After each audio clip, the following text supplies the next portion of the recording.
Welcome to Can Angels Fly. My name is Nancy.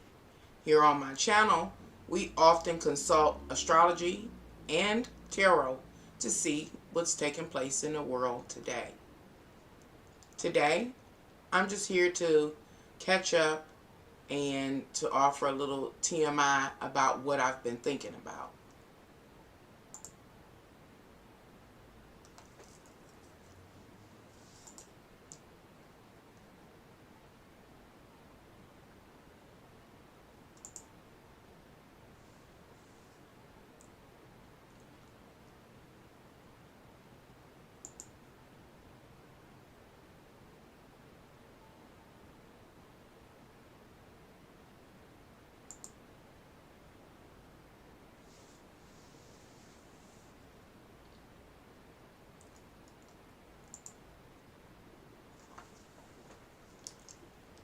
Really? Well, I haven't been on here in a long time, so I'm trying to figure out how to get to my, maybe this is it.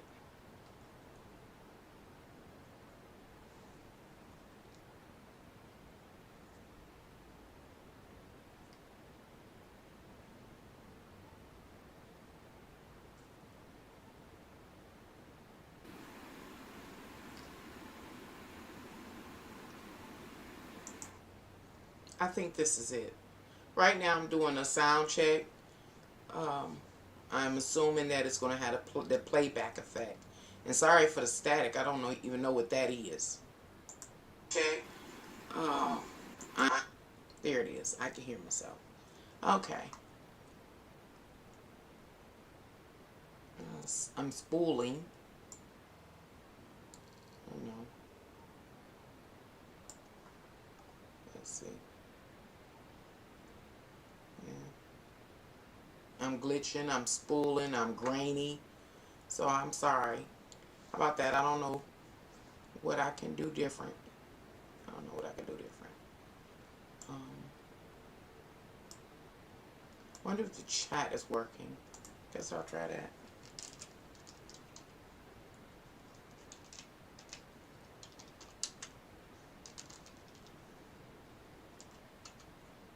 I can text or chat. Okay. I'll start again. Hello, welcome to, that's not how I go. Hello, welcome to Can Angels Fly. My name is Nancy. Here on my channel, we seek to answer the question about what's going on in the world today by consulting astrology and tarot. Now, if you're ever interested in ordering your own personal tarot reading, you can do so by contacting me by email. My email is canangelsfly1@gmail.com.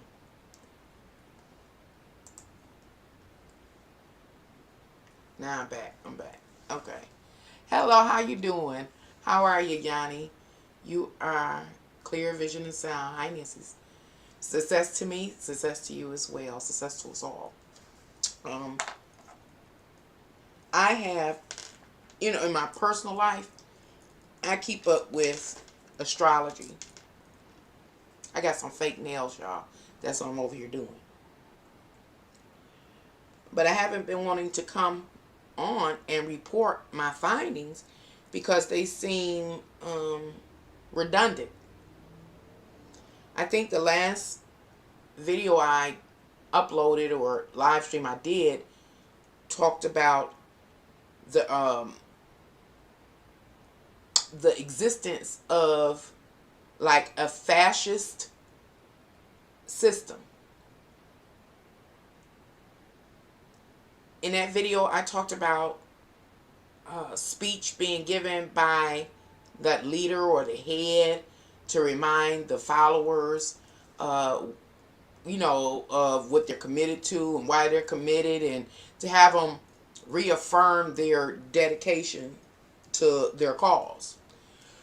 Since that time, of course, I watch the what do they call news or just the daily happenings in the world. And over again, I have kept seeing these uh, snaps, or I get these glimpses of such fascist systems. But it comes and goes, and I thought that it would be heavier than that, more clear than that. And so, since the last time you saw me, blessed, love, smarter, wiser, grateful, thank you. Thank goodness. That's a beautiful thing.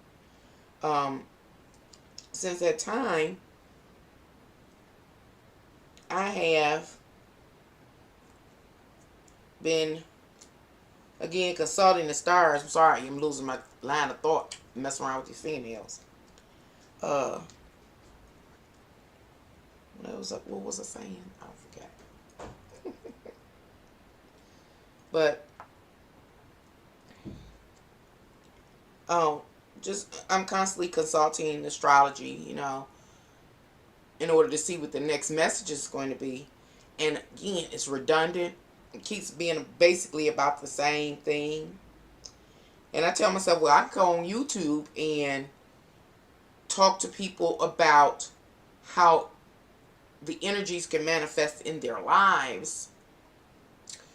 But it seems like it wouldn't be helpful. So I haven't. You said fascist? Yeah. Yes. Fascism? Racism, neo-Nazism. I think it's like nationalism or something like that. And so, but I've been off YouTube for a long time, so I was like, I got to go back on here, touch base and things like that, and maybe just share what I've been thinking about. And I had no idea what I could title this video, but all that has come into my mind over the last few days is it's been 3 years. It's been 3 years. It's been 3 years since what? Why are the camera? It's been 3 years since the acknowledgement and announcement of the vid. I'm going to leave it like that. The vid. Y'all know what I'm talking about, right? I remember back in 2019, December 2019, I was so sick. I made a video about it. I talked about it. And I didn't know that I could possibly really leave this place from that sickness. Even though I told my kids, I'm about to die. And as young as they were and are, they was on their way up out of here. But I used every old school remedy I was taught. We made it through. And then, Lord and behold, the new year comes, January and February. Then by March, it's this announcement that the vid exists. And over time, of course, it was announcements about how dangerous or I'm kind of trying to watch my language, but how deadly it was and is. Oh, hot dang, it ain't sticking, y'all. That was in March when that happened, that I can recall. And here we are in March, 3 years later. 3 years later, it's, I guess, over. Is it over? I have not wore my mask in a long time. Even in the thick of it, when we were supposed to wear a mask, I didn't wear mine unless I had to, unless it was mandatory, like entering into a facility or something like that, and it was required, because I felt like I was suffocating. So now, it depends on where I go. Most places I don't have to wear the mask anymore, but I go to the doctor's office, they want you to still wear a mask. They go to the dentist, which doesn't make sense to me. They want you to wear a mask, but you got to take it off or they dig in your mouth. But what I'm saying is that it seems like it's over. It's over. Another thing that has happened after 3 years is that all the financial resources to support the citizens has dried up. No more unemployment benefits as far as or relative to the VID. What else is it? No more PPP loans. No more increased SNAP or food stamps. Just all of the resources that were added to assist us as we move through that time period. It's been what, 3 years. And so I'm like, okay, all right. We knew it couldn't last forever. 3 years. I started thinking about the number 3.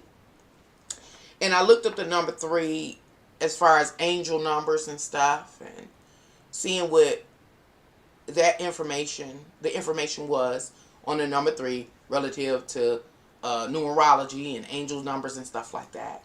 And what I found out is the number 3 is related to creativity, communications, and travels, and is also supposed to correspond with the planet of Jupiter of abundance. And what else is it? I scribbled down some notes.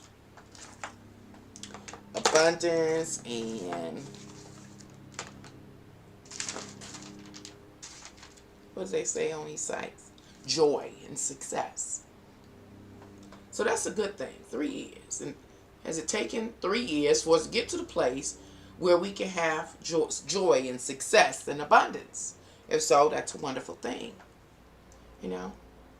And the ability to be able to socialize. 3 years later, to be able to socialize.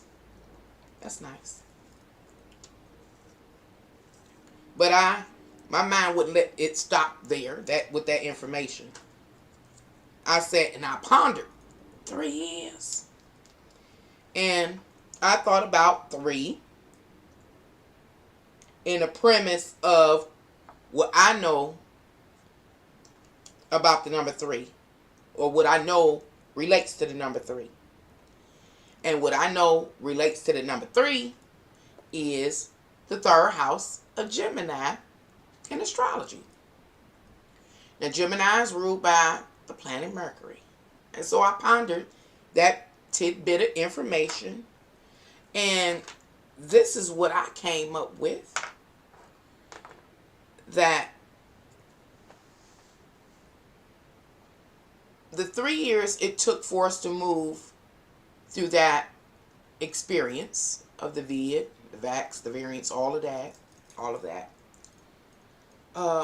is significant because 3 to me represents, hi Terenzo, haven't seen you in a long time either,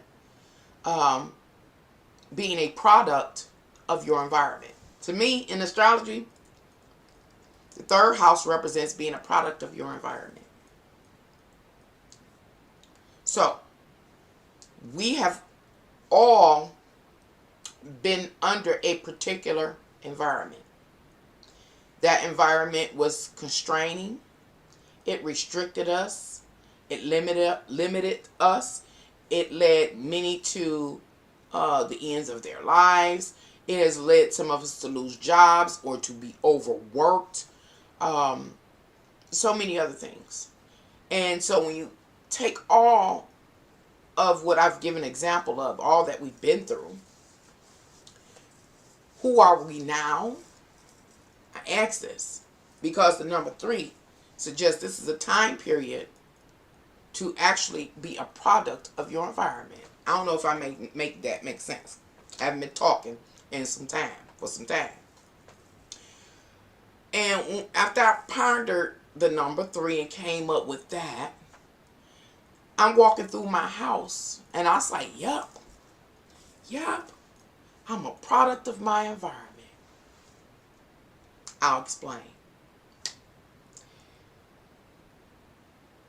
Recently, I realized that my house is overloaded. It's got SHIT everywhere. I'm like, okay.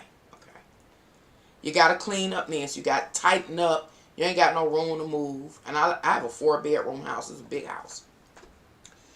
I said, so what can I do? I said, one thing is I can rotate my food supply.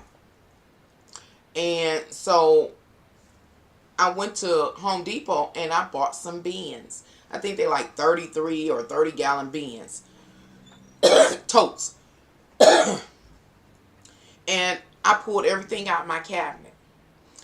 I pulled all the beans out. All the beans filled up one bin.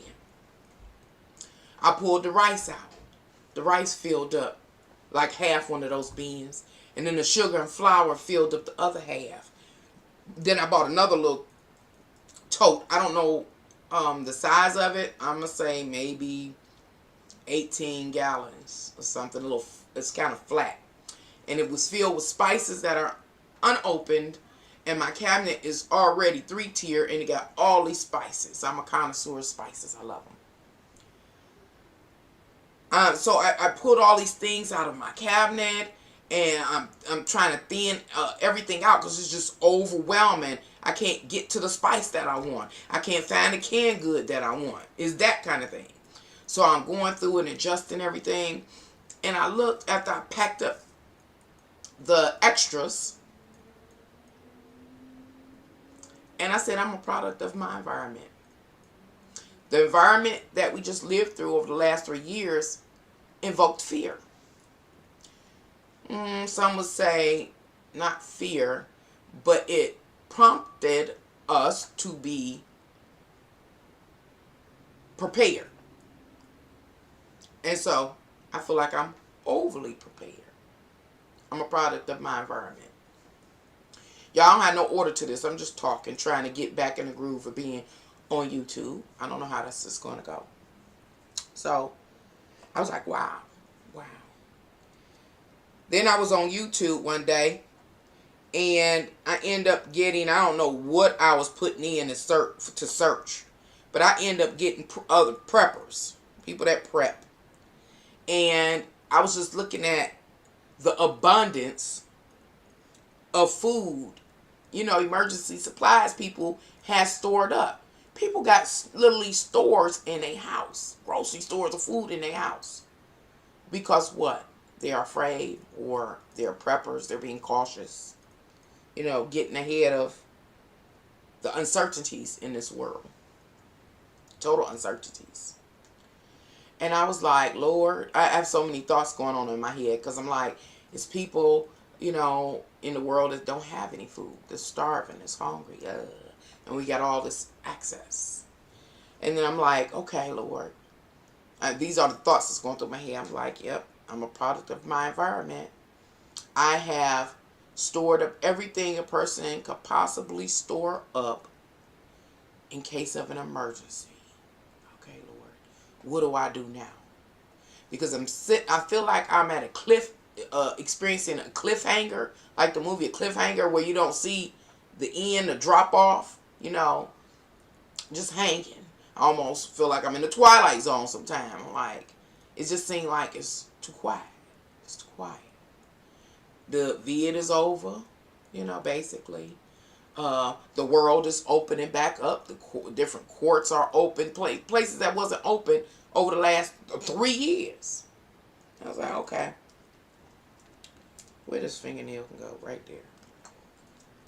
I'm just talking. I'm about to try to expand my conversation. But I want to bring up something else. I'm just all over the place. I want to bring up something else I shared here on YouTube. I shared a dream that I had some years, not even years ago. It has been years. It was a reoccurring dream I talked about. And it was a dream where I escaped a Nazi camp eventually, because it was a reoccurring dream over years. So I escaped this Nazi camp, and I get out into the local community with the other escapees, and we run in, and we end up at this big, beautiful house with this big Peter Pan tree. We climb up the tree. The pursuing military sees us, or guards, or whatever, so we jump out of the tree into the house that had these sliding glasses that were open, And the people that owned the house were sitting there in their wicker chairs, sipping on tea, and we jumped over into their house or the patio or whatever it was, and we started running through their house. And I remember making these laps through their house over and over again. This dream got on my nerves. I had this dream for years and years and years. So I told you, I said, I can't do it no more. I'm not doing it no more. I'm done. And so the dream subsided. Product of the dark to light. I'm going to have to read that afterwards because I'm going to have to concentrate on that. But thank you, Teresa. And so it was this one part of the dream that stuck out to me that's relative to what's taking place. In the dream, I saw while I'm running through their house, stacks and stacks and stacks of like white boxes. Some of the white boxes had red labels, and other boxes had blue labels. That's interesting. I never thought about red pill, blue pill. Interesting. Anyway, I can't remember which was which. But like the red box might have been dry goods, or the blue box might have been dry goods, and the anything red box were meats. And they were just stacked along the wall. And I'm running. Every time I pass, I'm looking at these boxes of all this surplus of food, meats and dry goods. And it was the meats. Because the meats had liquefied. They had sat so long. You know, these people had stocked up, prepared. But they had sat so long that the meat in the box liquefied and was pouring out, and there were maggots. I was like, wow. That was deep. After I had that dream for years, I just thought about that. I said, that's something else to stock up. I don't know how this, I'm going to try to explain. That's what I'm here for. Remember, in this dream, I'm coming from a concentration camp I done broke out of. It took me years to get out of. And we in there starving and being mistreated and all this kind of stuff. We finally break out. Because that portion of my dream that was reoccurring when I said in real time, in real life, I'm not doing this no more. That's when psychologically or whatever spiritually, I was able to break out of the concentration camp and enter into the main city or surrounding area and find that big house. But it was a continuation of that same experience. And then after I had that experience for so long, I said, I ain't doing this no more. Enough is enough. And then it let me up out of that loop and took me over to another loop where I told you I was pulled out. Oh, that's another one I was going to talk about. I had to come back. What was I going to talk about? My dreams. And I see a connection between them. How they are bridged together. Whole nother live stream. Really want to talk about it. Really interesting. The glue going to dry up. So anyway, I'm all over the place. So, what have I talked about all this time? I've talked about the number 3. Why am I talking about the number 3? Why have I been talking about the number 3? It's because it's been 3 years since the acknowledgement and announcement of the vid.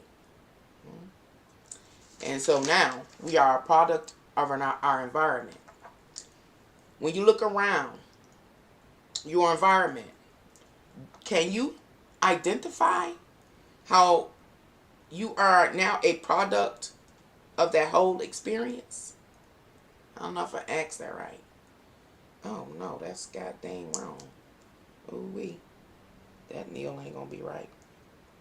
I don't think that should have went on that finger. But I think it's on there now.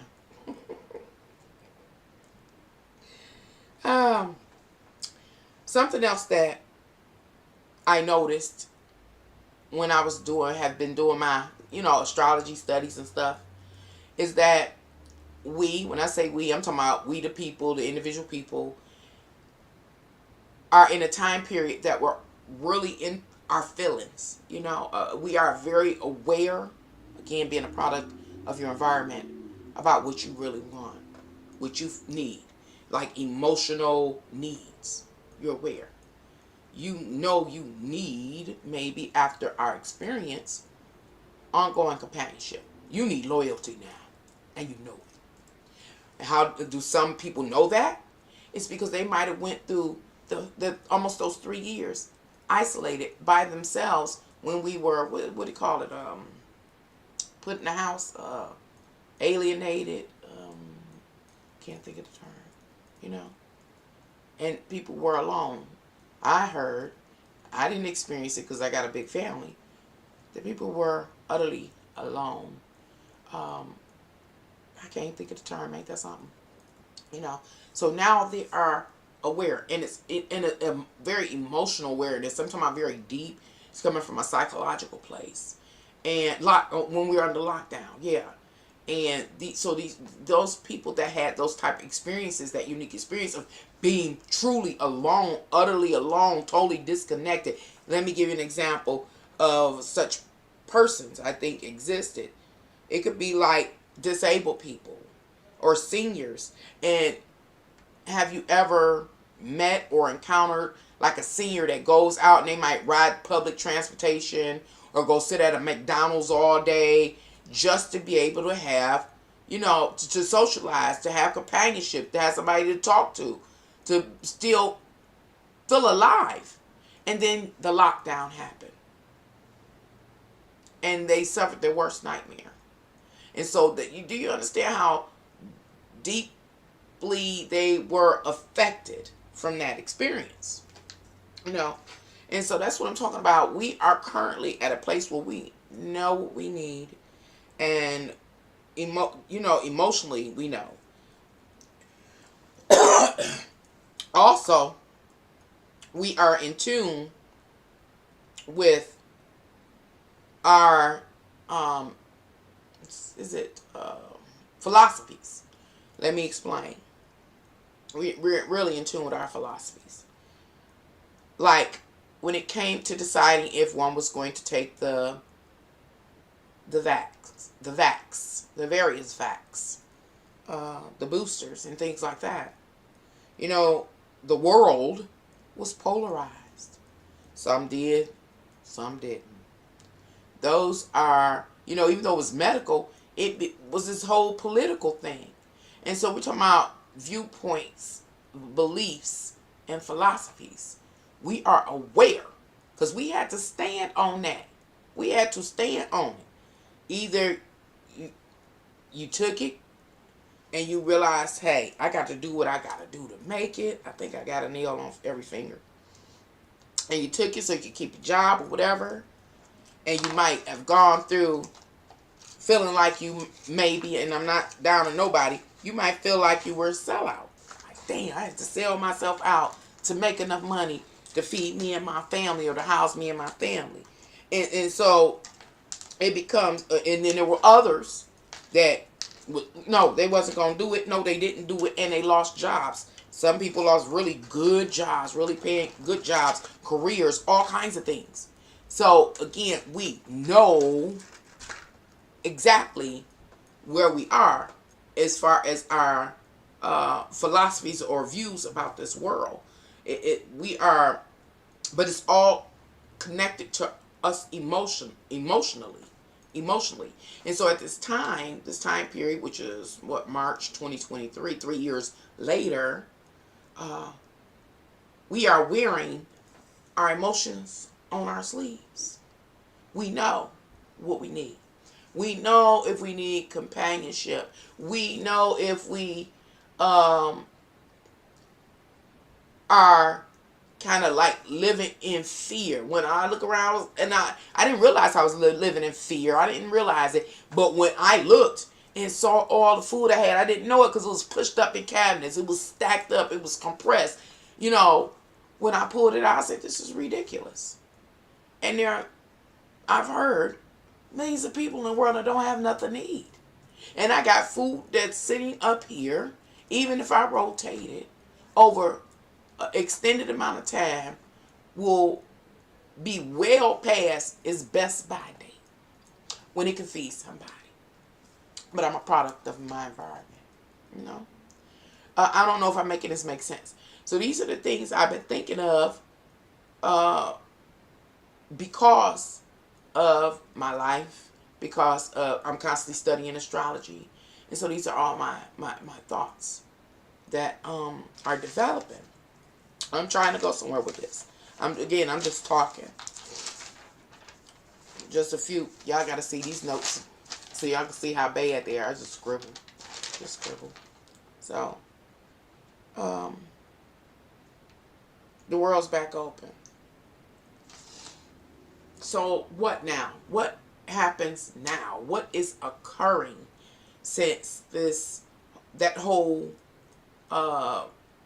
pandemic experience is drawn to a close? People are not getting sick, I guess, as frequently. They're not dying as often, the way it seems to me. Everybody that's going to be vaxxed has gotten vaxxed, and those that are not, and all of the resources to help support us through that trying time are dried up, ended, and over. Now what? Since the acknowledgement and announcement of the vid, a lot of businesses have closed. And I bring that up because a lot of people then will be seeking jobs, but a lot of the establishments have closed down. It doesn't matter if they're what they call it, individual, what I wrote here, small businesses, or if they are industries, or not industries, but like franchises and things like that. A lot of locations closing, like Walmart and different locations. Those people become unemployed, and so they're either seeking employment or going after unemployment. Right? What happens? What I'm saying is, what is really occurring? We are all a product of our environment, or our collective experience, which happened over the last 3 years. What's happening?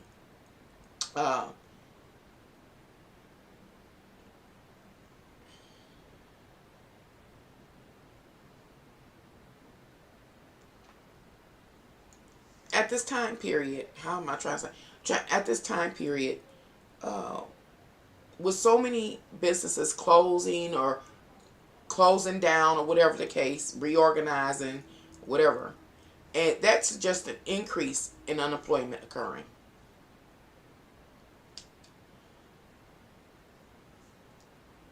Oh, see, I want to talk about something else. Debt collection. Debt collection. This is something else that came up. That they're coming after their money. Debt collection. So, how to say? I personally believe that we are in a time period of hardship. The hardship is not for everybody, but I think it's for the majority. And the hardships that exist and will exist is because people become unemployed because what? Businesses and different things shut down. People are also going to go through and will go through hard times because what?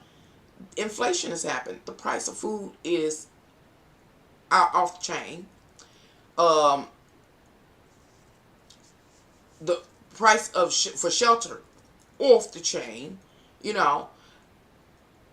and how can I don't it's so much. That's why I haven't been here on YouTube, because it's so much to ponder and try to figure out an answer to. But what was I gonna say? I forgot. Another thing, I'm just throwing all this out here, maybe I can get it together another time, is that over the last 3 years, people have been overworked. Overtime, overworked. Everybody that I encounter are exhausted. They exhausted. They running on fumes. How much longer can they last?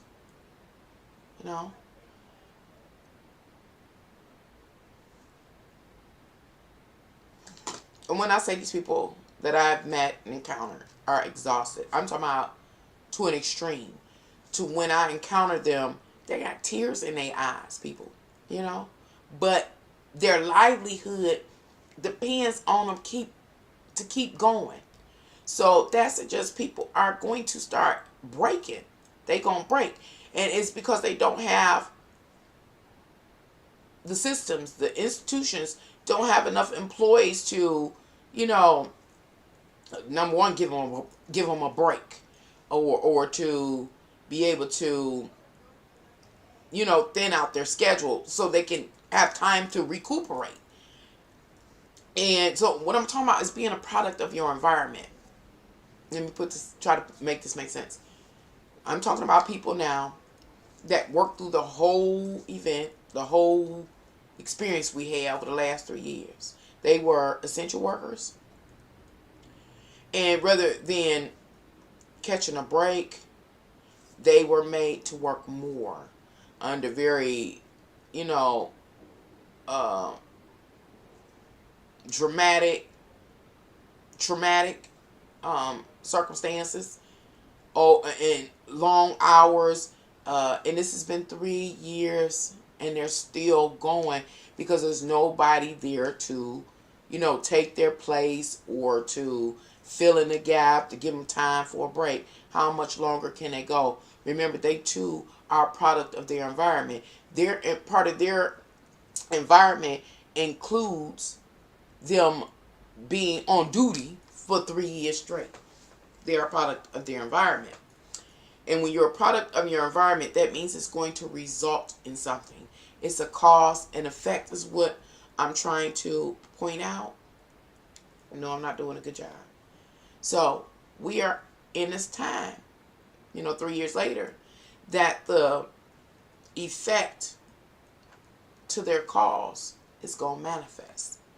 That's to say, but I hope not, that these people may have psychological breakdowns. They physically could break down as far as their health and things like that. Relationships start breaking down, you know, if they're able to keep on moving at the pace and the intensity that they have been. That's what's about to happen. We're going to see a lot more errors. And when I talk about seeing a lot more errors, something that I've noticed being talked about here on this YouTube, is that a lot of trains have been derailing. I don't know why. I'm just speculating and guessing that people are overworked, and so there is probably due to human error. People are overworked. The industries are understaffed. So guess what? A lot of the maintenance that needs to be done on, like in this example, trains, but it could be anything, is going to be overlooked, resulting in, you know, problems. This is where we are, I believe, in the third year, you know, this third year period. And I don't mean to be a negative Nancy, but that's what I see. And I know I'm going against, you know, the meaning of the number 3 relative to numerology.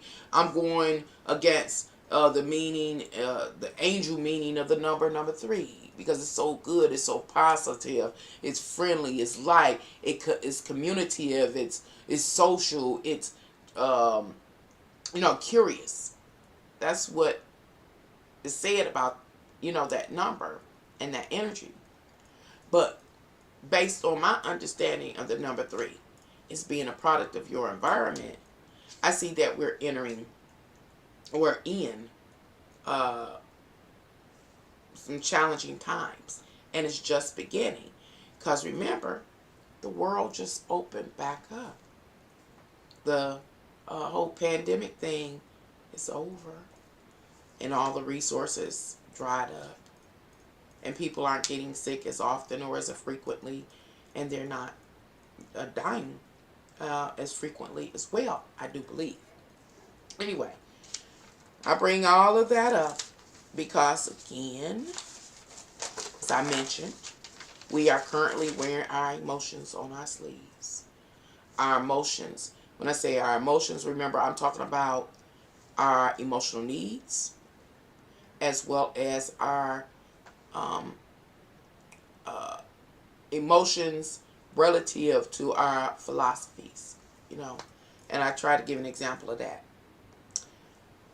But this is a time that we should be, where is that? We should be, I'm about to be all over the place for real, y'all.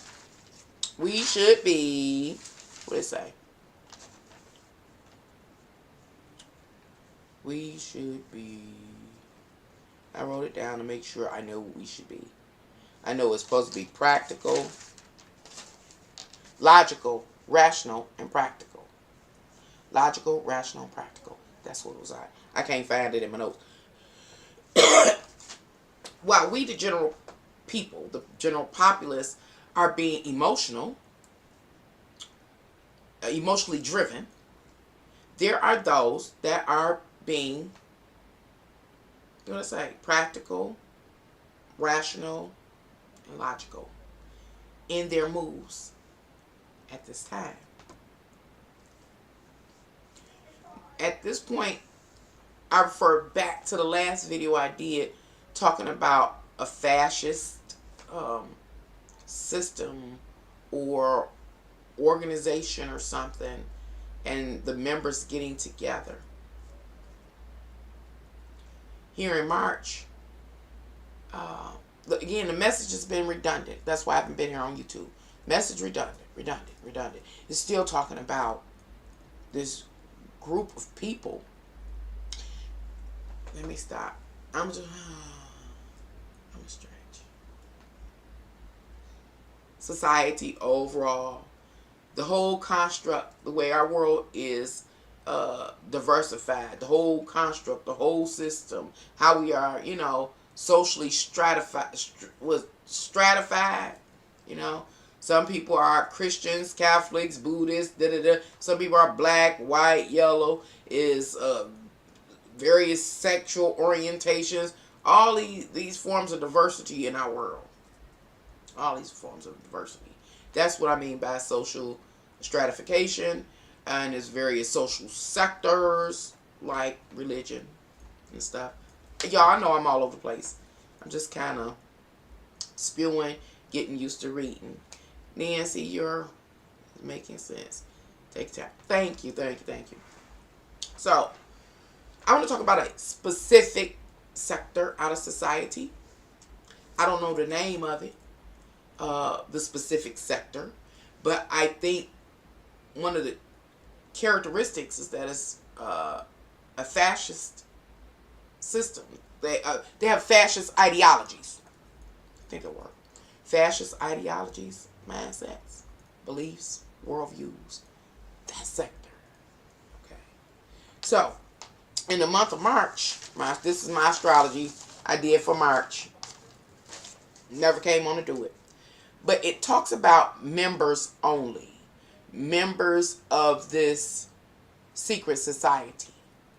And it's a secret society obscured sector. It's an obscured sector of society. It's not so much secret, it's obscured. We don't pay it attention. It's right around us. We interacting with the sector and the people every day, but we really don't know what they up to. You know what I'm saying? We really don't know what they up to. And so that's one of the issues I've had in this last 6 months or so, is that this system, this part of society is obscured. They busy while we being emotional in our intimate lives, you know. But we're not being rational, practical, and all that kind of stuff. We think it's over, but it ain't. You know, this is what I'm getting, the overall message. We think it's over. We think life is back to normal or getting back to the norm. That's what we think. But I'm thinking, based on what I see, it's the quiet before the storm. And I said that before. And I've been stuck there, waiting for the next message. But anyway, astrology is talking about, and has been pointing to, and it's not just in the month of March. Again, just because I'm not on YouTube, does not mean I'm not keeping up with my studies. I'm a lifelong student. So, I have just about gone through the year looking at astrology. And so what I'm going to do, even though I don't know if it'll make sense or not, but I'm about to see. Now, how does this get out? Maybe that's supposed to go there.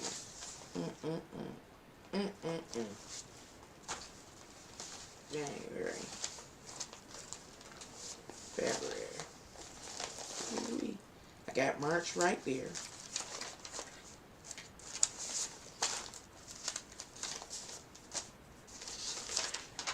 Where is that? This is a mess. April, May, June. I got July down there. I ain't finished July, so I ain't gonna worry about it. So, what I'm about to do now, indeed, those of us with ears to hear must definitely hear the truth. Hopefully. Thank you. What I'm going to do now, and again, I know I'm all over the place. I'm just sharing all of my thoughts and, my experiences and what I'm perceiving and interpreting in the stars and all that kind of stuff. So, it's no order. I just been sitting here. What I'm going to do, I got a sticky note on each month to kind of summarize what the theme is for the month. And so we are currently, March 2023, but I'm going to start back in January 2023. I'm going to do this to try to make it make sense about what I'm talking about. I'm trying to talk about. For January 2023, the summary is complacency is not acceptable. A drive to enhance oneself. Of course, that energy exists on an individual basis, meaning we trying to do better for ourselves. We trying to execute more self-love, this and that. But it also exists on a grander scale of things.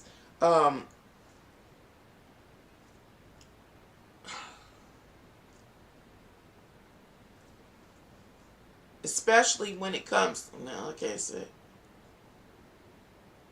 But this complacency not being acceptable also refers to this fascist system or these people that share in a fascist ideology. It's saying complacency is not acceptable. This is talking about how we can say the leaders of such organizations or institutions that have that fascist ideology. It's telling the members, hey, complacency is not acceptable. You can't just sit around and accept what's happening here. We have to be proactive. You say, dead on for you? Okay, that's good. But for us, we all emotional. All we care about is ourselves, the here, the now, where it's a bigger system that is executing the same energy differently. They're executing the same energy of self-love relative to the ideology they have, to upholding it, to making it manifest in the world the way they see it. And it affects the rest of us, And so that's what January talks about. Let's see. Then, my note gone for February. Anyway, in February, I'm going to put this here. In February, my sticky note is gone, but I have a little note up here in the corner that talks about the meeting of the minds. So it's like saying, okay, we've been locked away for 3 years. We've been on, lockdown, for 2 years or whatever. We've been made to social distance. I hope these words are not going to limit my, exposure here on YouTube. But now is the time for the meeting of the minds. Now, this same energy played out in our worlds in the month of February. The meeting of the minds. People with shared ideologies, philosophies, and things like that. It could have played out. It was Black History Month. Maybe a group of, I don't know, people that deal with African history, Black history, came together like minds. It could just be you and your family. Are we getting together? You know, in my world, all of a sudden, out of nowhere, my wonderful daughter-in-law had this epiphany. Every Sunday, we coming together. She's cooking dinner. And every Sunday, in February, she cooked this magnificent feast for the family. The meeting of the minds. I give that TMI about what occurred in my reality in February to give you an example of how the meeting of the minds, this energy manifests in our own individual lives as well on a bigger scale.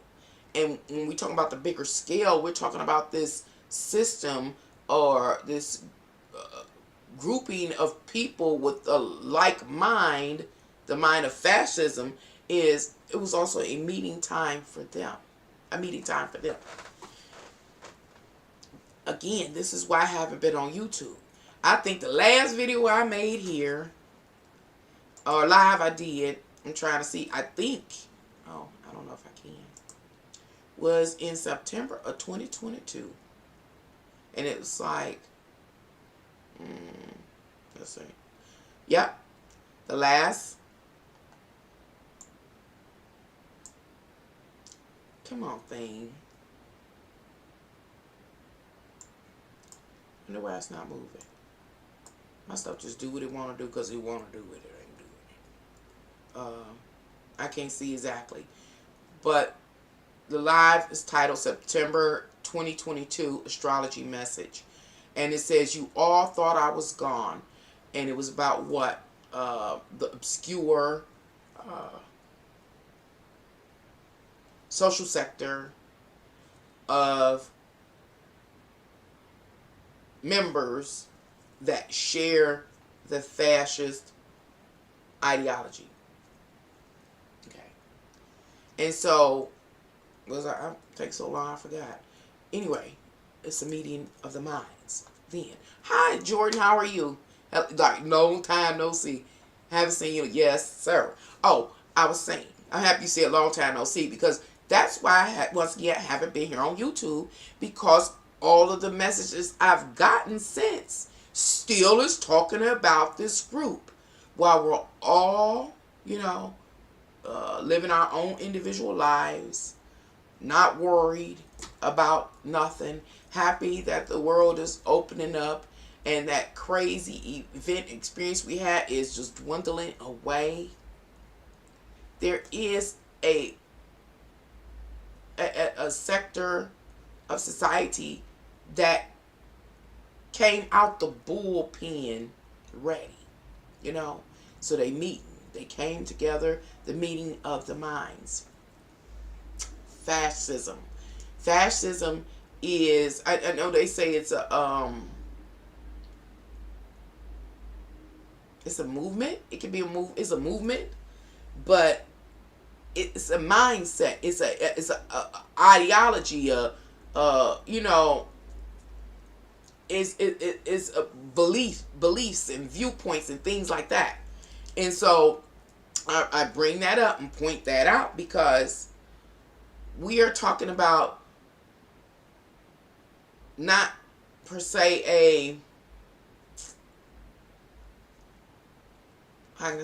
a specific openly known fascist type of social sector, like aka Nazis or white supremacists or something, even though it could be them. No, I don't think this is that limited. I think the energies are talking about, I'm talking about the world right now, and within this world I'm just going to talk about the United States because that's where I dwell, is that there are people in every walk of life, every sector. They're in every area or field of knowledge, or areas of expertise, or business, or they doctors, they lawyers. Am I making that make sense at all? And some of those people share in that ideology. So what am I saying? It could be a doctor over here, a lawyer over here, a dentist here. It could be a store owner, a shoe store owner. It could be a housewife. But they share that fascist mindset or belief system. Hi, George. How are you? I'm happy you all are well. I'm so happy that you're all well. And so in February, it was a meeting of the minds. That means they came out of the bullpen. They came out of what is called lockdown, ready to get down to business and to literally return to business as usual. They're not coming out emotional. I mean, that's part of their existence too. But they're also coming out with being, logical and rational and practical. And they're ready to function. But first they got to make sure they get themselves together, because our whole system has made us become products of our environment. Some have become disoriented, like myself. Some are moving literally fearful every day. And I'm not talking about like fear shaking in your boots. It's just how you move. Like buying so much and storing it up to the point it will rot even a being. Moving fearfully. How else can you move fearfully? I don't know. Staying really close to home. Pulling your money out the bank. They got to say they had a bank, the bank shutting down. So all of this, we're moving in fear. You're going to, try to take all your money out the bank because the bank something's happening in the bank. I don't even understand. I guess y'all have heard about that too. The Silicon Valley banks or something shutting down or whatever. Do you understand? Now, if that happened to me, I would go oogie boogie boogie cuckoo if I can't get to my money and I can't pay my rent, light, gas, water, have gas to make it to work every day, or to pay my kids' school tuition, or my mortgage, whatever the case. That's really, people are really a product of their environment. I witnessed that run on the bank through what? Vicariously through YouTube videos and things like that, and news and things like that. But that affects me subconsciously, And if you witnessed it or heard about it, you're hearing it here, that affects you subconsciously.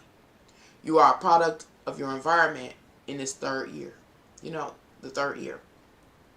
And so your moves will be based on how all of our experiences have impacted us. Anyway, February was the meeting of the minds. Now, March, which I'm on, is members only. So, members only. Remember, these energies play out in our immediate environment, in our immediate intimate lives, as well as on a broader scale. In my immediate life, I'm really not involved, with the outside world. Everything is basically family oriented now. Something I always wanted. It's always family oriented, trying to work together on a project or something. It's all members only. We all have something in common that we're trying to achieve on a bigger scale. Back to this obscured sector of society, members only. That suggests, based on astrology, if I recall, it was talking about like they really looking at the members of their obscure society to make sure they're adequate or qualified to be a member. They are looking at their mental health. Are we looking at the mental health of the people around us? We should be. So that you can release any weak links within your group. You know, so they doing all of this. They're establishing their hierarchy. You know, making sure everything is in place is what I'm saying. They coming out what? Rational, reasonable, practical. They being effective. They want their system or their sector to function. And so they're coming out and they kind of cleaning house as well as reorganizing house. They are reinforcing their purpose for existing, and establishing again hierarchy, leadership, and everybody's role, what they supposed to do when the time comes. That's what it seemed like it's saying. It was something else here. And again, in this one, I say again, because the last video I did in September of 2022 talks about them doing a oath, taking a oath.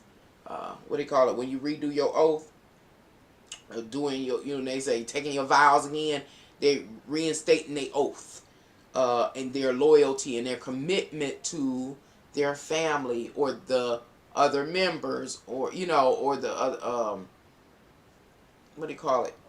And they're also working on their blueprint, refining it. This is members only. Remember, everybody can't come in to this part of the meeting.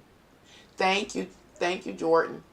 Everybody can't come into this meeting because this is where real critical, vital information is being shared. Again, members, all their private information, all the sectors that they, work in throughout society, that can't be known by the outside world. It's on, that's on, what's called privy information.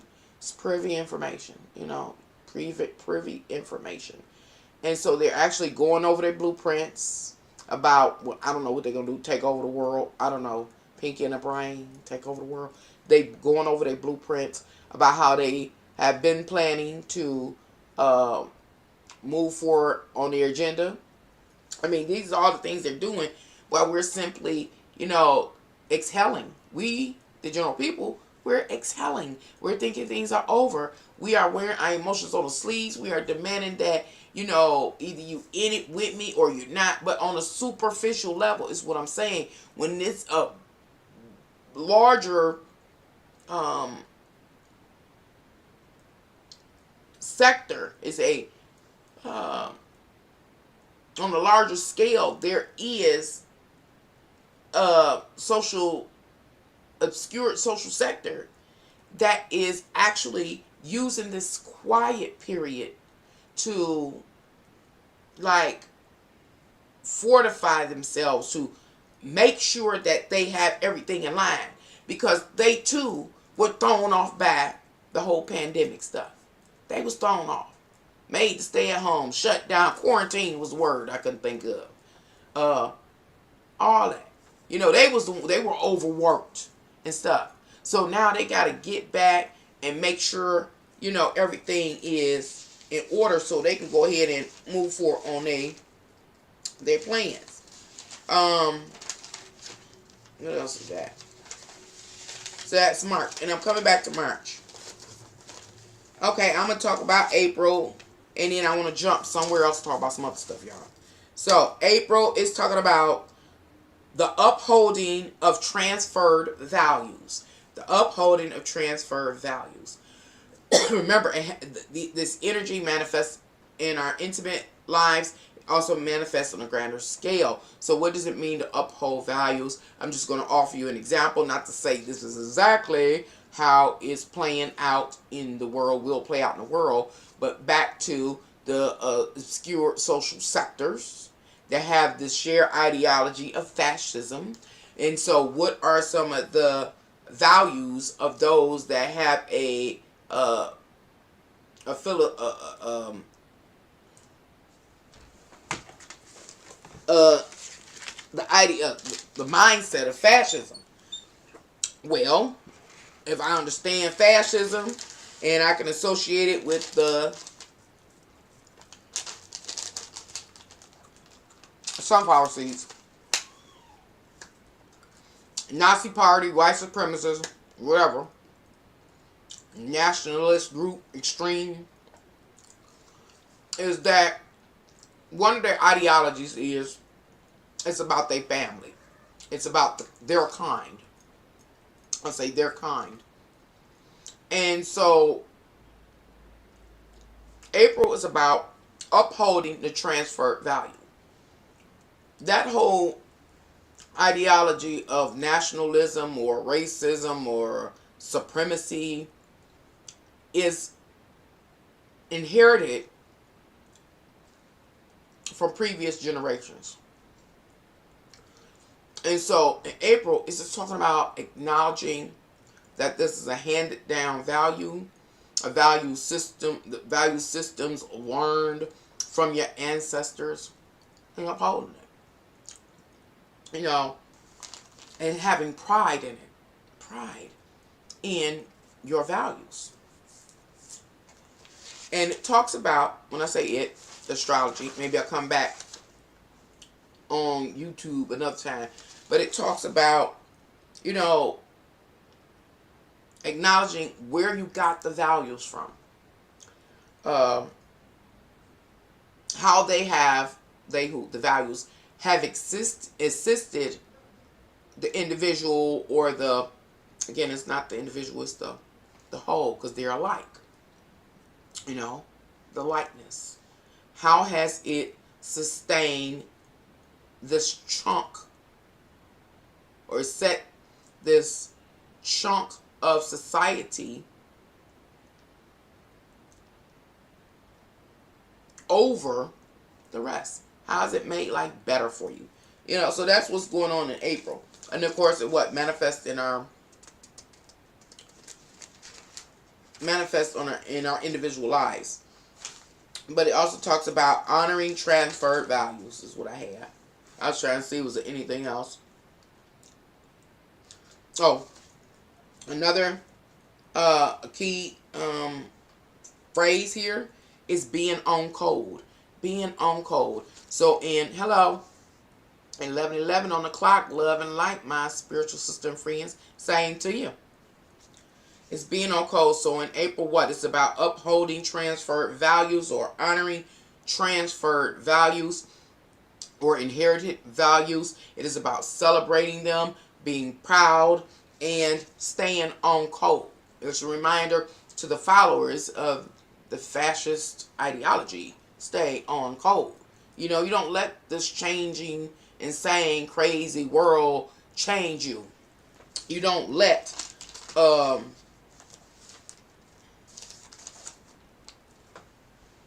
what's the word? You don't let yourself be persuaded to change or to sell out yourself. Don't sell out yourself. Don't sell out your values, things like that. Now, mind you, a little while ago, I was talking about how over the last 3 years, we had all these experiences as a direct result of the VID. And then people had to make a decision if they was going to take the vax and the variants. Some people decided to do so. And they decided to do so even against their will. They didn't want to. But they had to feed their families. They needed to keep the roof over their head and things like that. And so they sold out their values. So why do I bring that back up? Because it made No. What's April? In April, it looks back upon that. So I think that people will be looking like, dang, you know, I sold myself out. I don't know if I'm saying it right. I sold out my beliefs. I didn't stand with my beliefs because of physical, worldly, trying to meet physical, worldly requirements or wants, desires, whatever. And so it could be this moment of recall and like, how do I say? Some people might see themselves as weak. And based on that, this is just me stretching.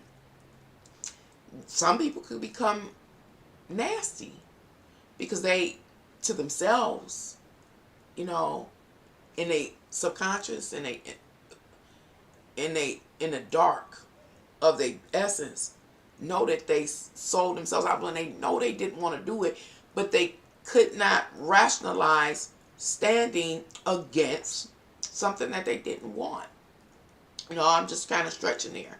But that's how I kind of see that April energy playing on an individual mundane level. But on a bigger scale, on the bigger, grander things, April is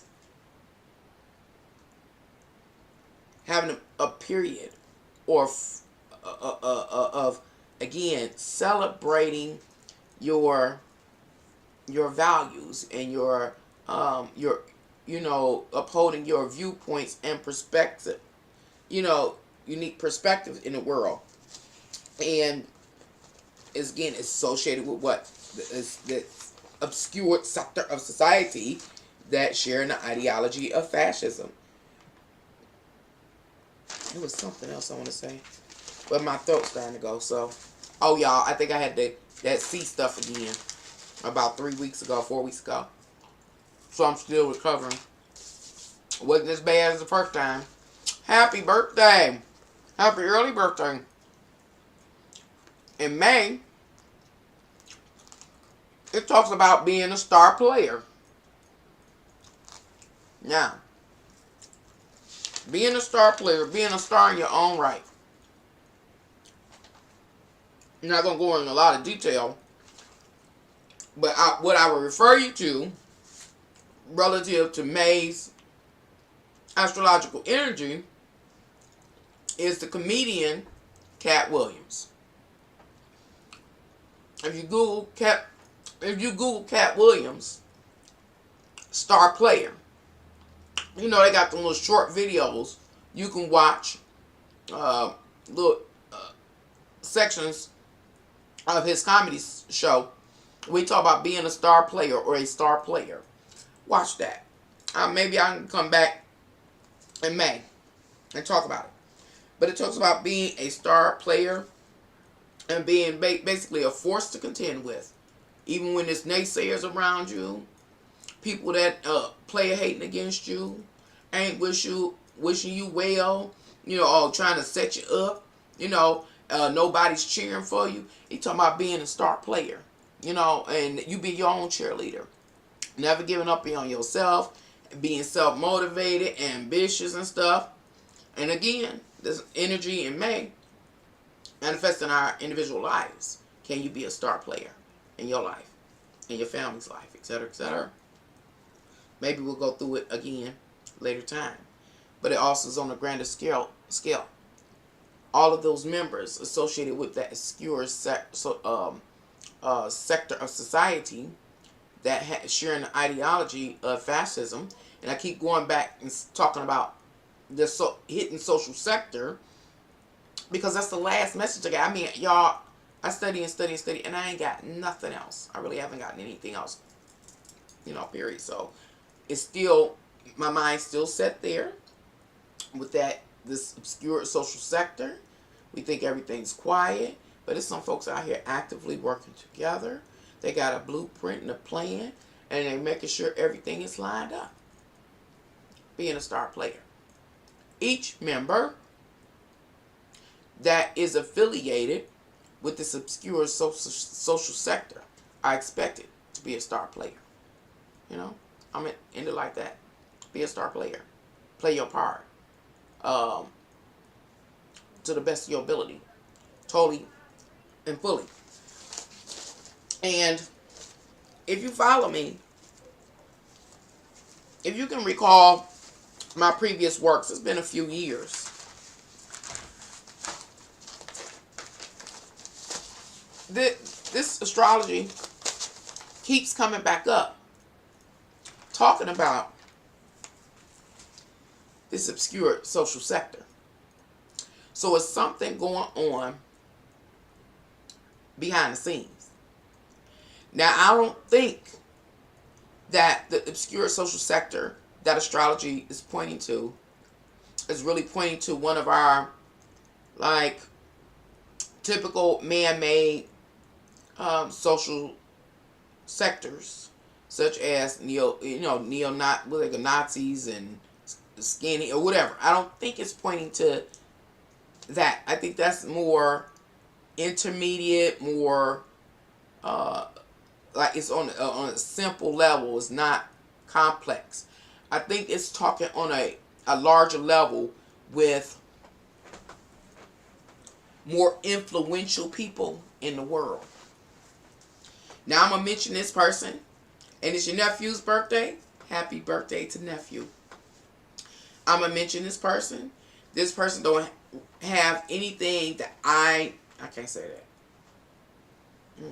But I'm about to mention this person, so that you can understand on the level that I think the members of this obscure social sector reside. The person is, what's his name? Louis Vuitton. Year before last, I started to do a video about Louis Vuitton. Because I think he's one of the wealthiest people in the world. Oftentimes we hear the name Louis Vuitton, or we see the symbol, we think about fashion, purses and stuff. But Louis Vuitton go way back, way back, way back to the period of kings and queens. That's his affiliation. Louis Vuitton, and what started me to look at Louis Vuitton, I'm thinking I was at, searching, looking at Forbes, wealthiest people, and just, following the breadcrumbs of thought, line of thought, and ended with Louis Vuitton. And I researched Louis Vuitton way back. I'm talking about 1200s, 1300s, 1400s. You go way back. And then at the same time, I think I was looking at the market. When I'm talking market, I'm talking about the what do they call it? Stock market. And I was looking at the clickers, the symbol for Louis Vuitton, or whatever you call it, the clickers. And I realized after researching Louis Vuitton, the lineage that was there, the influence, the outreach. Which one will I forget? Well, I bring that up because I'll forget both. Because at some point, the astrology was talking about, for this year, that the members of the secret society, or this obscure society, when you become aware of who they are, you also start becoming aware of their connections, their lineage, their economic influence, or their influence upon the economy, and all that kind of stuff. And so when I did that studies back a year or two ago, relative to Louis Vuitton, he fit all that criteria that was offered in astrology. Yep, his influence here, his lineage and social connections, his economic impact, and his associations, affiliations with the general public. I ain't gonna forget. his association and affiliations with the general public, with me, and maybe you. I can't remember exactly what it was. But Louis Vuitton is also, what is it? I don't know the terminology. But the label, or the, what do you call it? Business, what is it called? We have a conglomerate. Ooh. Anyway, I can't remember exactly what liquor or spirit. But something like Remy Martin or Cavassier. It was something like that, you know. And so, I can't remember which one was. It was one of those upscale, because Louis Vuitton is all about upscale liquors. But in order to, you know, tap into the general populace money, mention certain things, stuff start acting screwy, like screwy. I can't even pull it up. Won't let me see. It's about to. So I'll bring that up. I forgot because the computer started acting crazy. But I'll bring that up because Louis Vuitton is an example, even though it might not be him at all. I don't know. Got some studies a couple of years ago, but it all seemed like it go together to me. One of the members, example of where I think one of the members associated with this obscure society,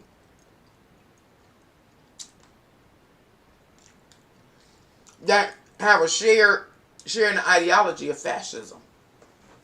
He's an example. That's what I talk about.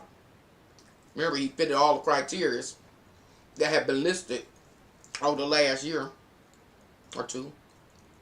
You know. And he got a connection on a real high level. I mean, and on the low level. He got that connection, that influence. And we don't even know. Think about Louis Vuitton, you don't even know. When I got to researching him, I was blown away. I got scared. I did. I got scared after researching Louis Vuitton. I got scared because I don't even know who my great-grandmama is. And nobody else great-great. I know my grandmother. I heard about my great-grandmother. But anything other than that, I don't know nothing about nobody else. So how can I track Louis Vuitton's lineage back all the way to like the 1200s? So, whatever it is. And the shift, it even covered the shift from when there were once kings and queens to there were, I don't know what they call presidents to say, but it was something else. You know, and his whole association within that, you know, my researching him and going back over his lineage and also his works during his life showed me his social connections in this world. See, we busy looking at Bill Gates. We busy looking at another one, Bill Gates. But folks like that, that's what we're looking at. The people that's thrown in our face every day. But there are a lot of other people that exist that are influencing our reality. And I submit an example, Louis Vuitton. It's an example. You know. Y'all research Louis Vuitton. Just take a whole day. And research him, his connections, his works, and all that kind of stuff. What was that? Bill Gates and there was that other fool, Elon Musk, thrown in our face. We have people like what's the one that supposed to be synonymous with electricity now? What's his name? Talking about all these people. What's that man name? Thomas Edison is who I grew up knowing about. Never heard about. What's that man name? Can't think of his name. But my point is they throwing a lot of figures up in our face. So we'll be conscious of them. And we're looking at the wrong Tesla. Thank you, Teresa. Tesla. You know, ain't never heard about no damn Tesla. And now Tesla is a common household name. You know, throwing them up in our face. But when you go back and you research Tesla, how far back in his lineage can you go? And what social influence did his people have? You know, like that. It's not, I don't think it's too far back. And then he has this abrupt death. You know, who preceded him? Nobody preceded Tesla. All they say is his notes. He was in an apartment or was an apartment or a town, whatever it is, hotel, motel, whatever he was when he died, and some folks came and stole his notes. But then you can look at Louis Vuitton and go way back and see where he come from. And every move that they made, every chess move that they made, all the moves that affected society. But you don't see that with Tesla. You know, it's hard to identify who the real star. What's that? What month is that? April. Real star players are. So April, May. The real star players are. But that's an example of what I mean by it being a star player. Why is it significant? Why what I'm talking about might be significant? It's because it's been 3 years. We think it's over. We getting comfortable and complacent. We going back to sleep. We just being rocked to sleep a different way. When it's some real star players, some real big shakers and movers about to move this society the way they want to. And we have no idea what's about to occur.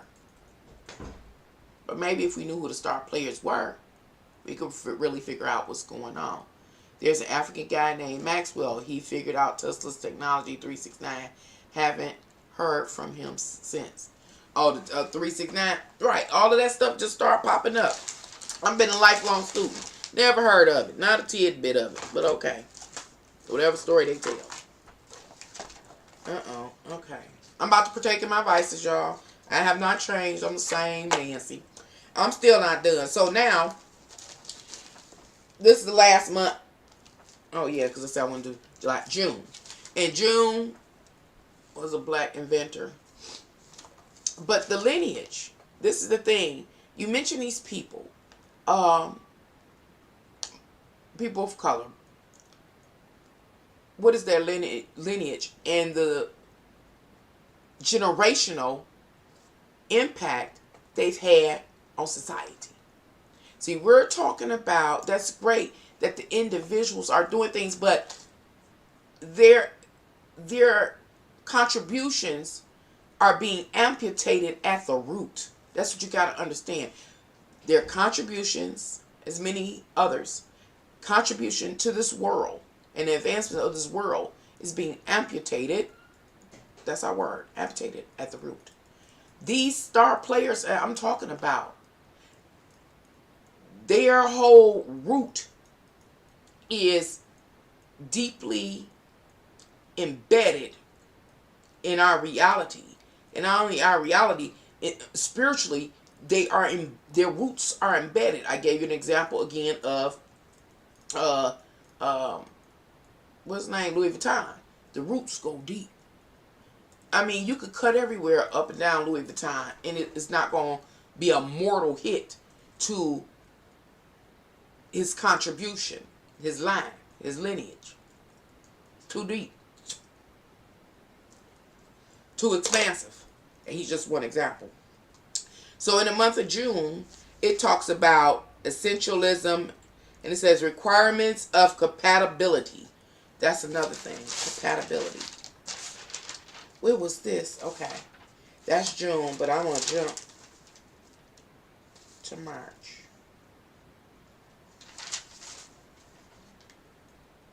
Oh, yeah. I want to talk about that. Now I'm going to let it go. I didn't touch base. Where is that? Man, it was compatibility. What was it about compatibility?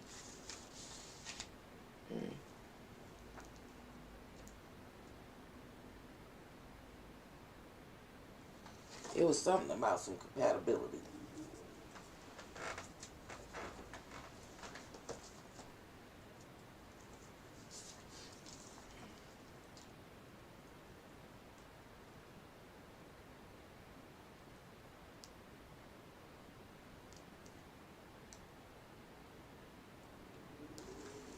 It was something about compatibility, y'all. I don't know where it was.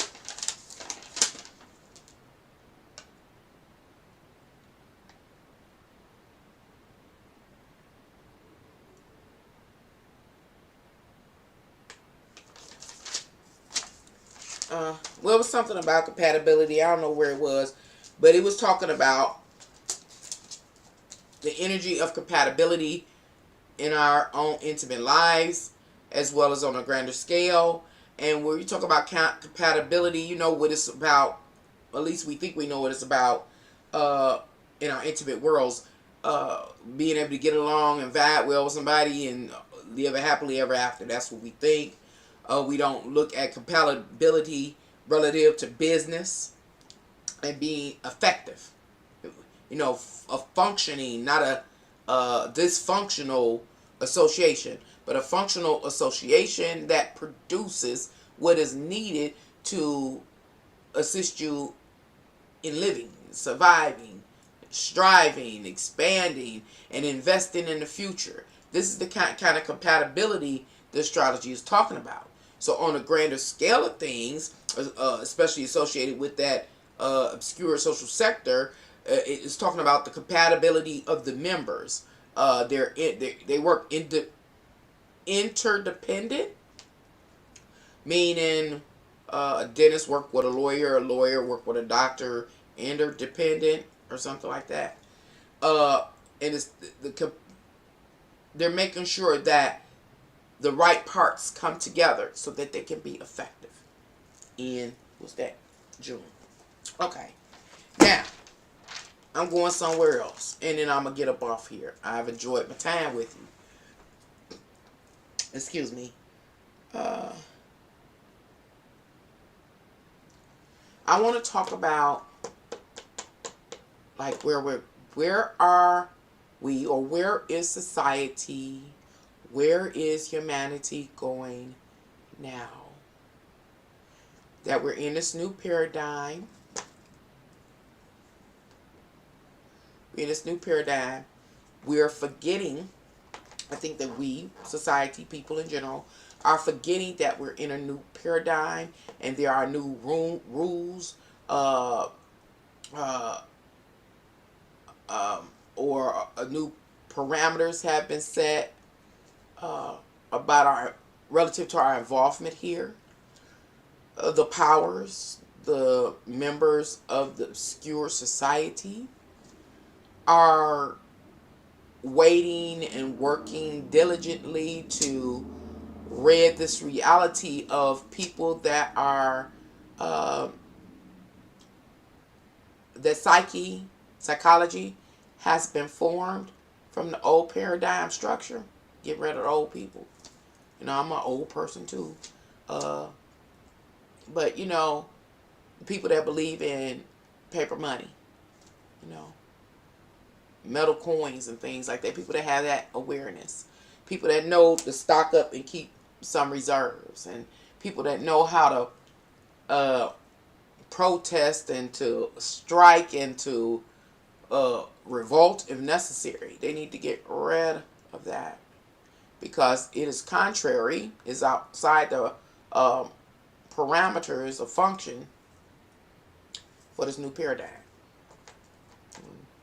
I don't know. It's Friday night. What time is it? It's 11:30. Okay. They need to get rid of it. So I don't know how they're gonna do that. Louis Vuitton took design from Africa, was here before Louis. I have to look. I don't know who. I don't recall that name, so I have to look it up.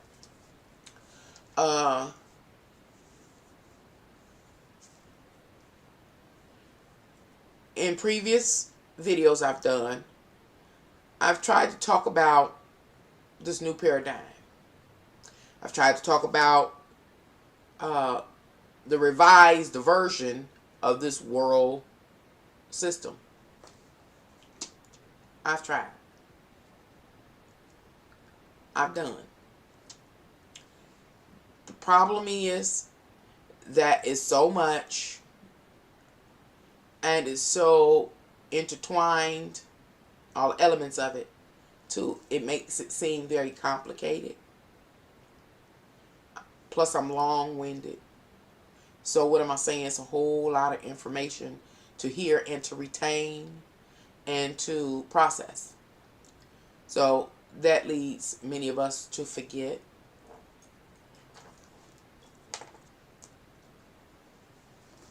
But know this, if you can't remember nothing else, we are in a new paradigm. And there are new rules to this game. Those that are still playing by the old rules, the powers are working to eliminate those people. That awareness. They're moving to eliminate the awareness that we once had. And I covered such processes in various videos. One of the videos I did was the life of Christ through artwork, showing how a consciousness can be born, presented to the world, demonized, rejected, denied, and destroyed, and then entombed. That is to say, it's lost to the world, to the populace. You forget, you go back to sleep. Christ, we coming up on Easter, resurrection, is about the waking up of that once hidden consciousness, that once forgotten consciousness. Remember, we're in a period that they're trying to put the consciousness to sleep. The consciousness is the old concepts, the old paradigm, the old way of doing things, that cash, paper money that they can't keep track of, them coins they can't keep track of, those kind of things. Original sexuality and the rules about that, they they're trying to get rid of all of that. That's what you're seeing. That's what we are seeing. That's what we're experiencing, is them getting rid of, destroying, crucifying, in order to entomb the consciousness of. Let me give you some more examples of what consciousness or knowledge that, you're conscious about certain knowledge. They are working to crucify and entomb so you ain't aware no more. I talked about in one video, I don't know where it is. A lot of my videos are gone. They've been gone.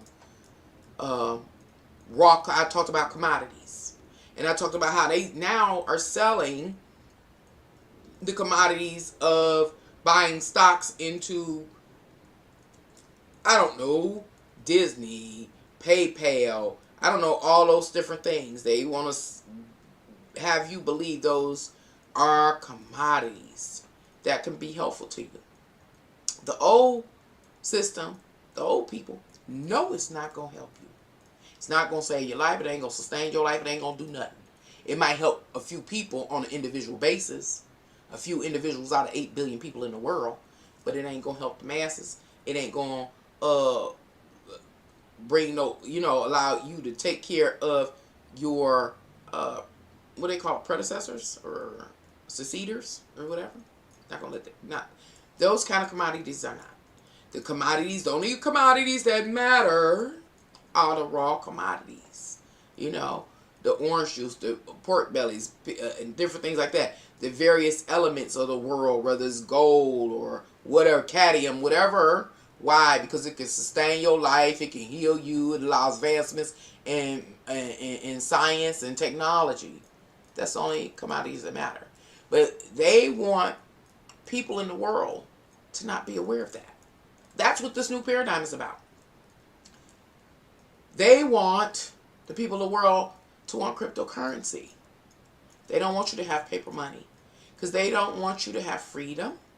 They don't want you to have, when I say freedom, the individual, the ability to move, to make some moves without them knowing what you're doing, so they can stop you or sabotage you.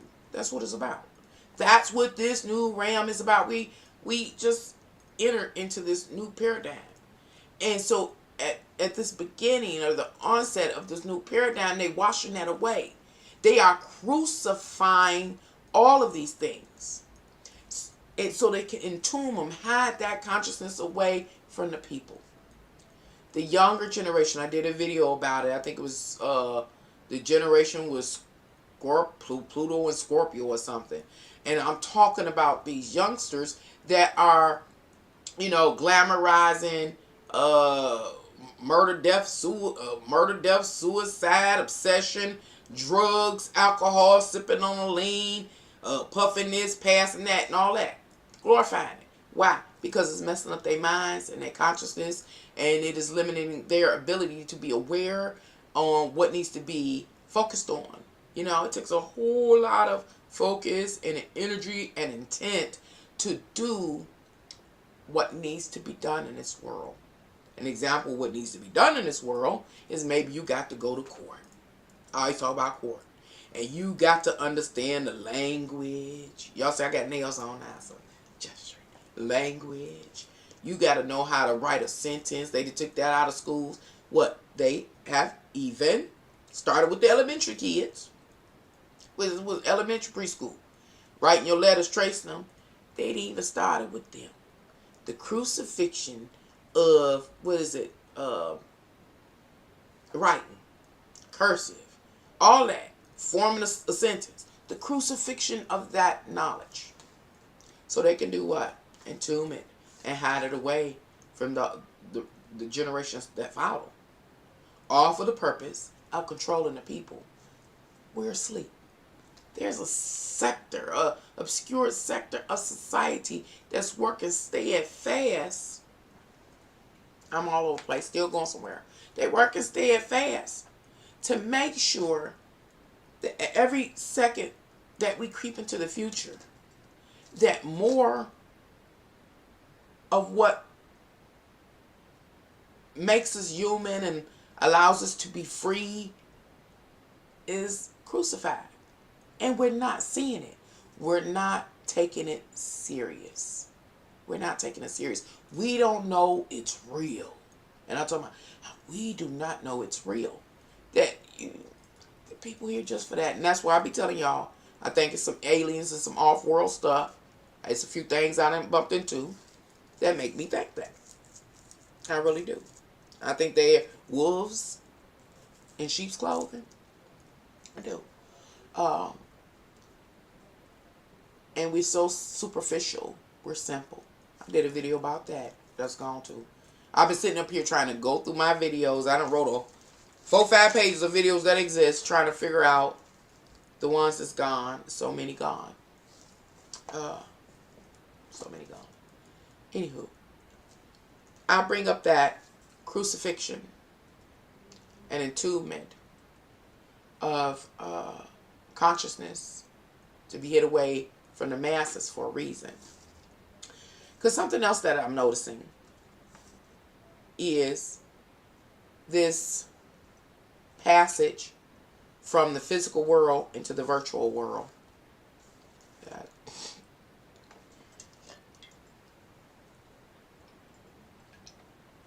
The passage from the physical world into the virtual world. It costs money. How can I say this? It has been propagated. And it is being propagated. Ongoing propagation. I think that's the word. The right word. Of the uselessness of money. Our powers of the world undermine our currencies of the world. I say it like that because different countries have different currencies, and some currencies they run under the table to it doesn't exist anymore. It's toilet paper or material to burn in a fire. The money has no value. They totally deplete it, or deplete or and just deplete. They just get rid of the whole currency. It has no value, and so the powers are doing that intentionally. Again, what? Because people aren't free to make moves without them knowing. Okay. But what I have noticed, again, relative to this passage between the old world and the virtual world, I gave you an example. the Sistine Chapel, Michelangelo and the Sistine Chapel and the painting and all that and all of his sculptures of the David or whatever. That's the old physical, one of the old paradigms, even before us. Now, the new paradigm has it where that is in the virtual world. Okay? That the Sistine Chapel and Michelangelo's painting and sculpture David don't matter anymore. Has to be translated into the virtual world so you can experience it there. Okay? So, that move cost. How can I say? Even though the powers have the power to devalue your money, take the value away from your money, and make it worthless, that is not actually what's taking place, is it? Now, you might not get as much for your buck, but your buck still work for you. But what I noticed is if you want cryptocurrency or what else you might want, there's some other stuff I was thinking about. But I was like, they all want your money. They want you to pay your real money, your real paper money. I'm from the United States, your real American currency, to get some virtual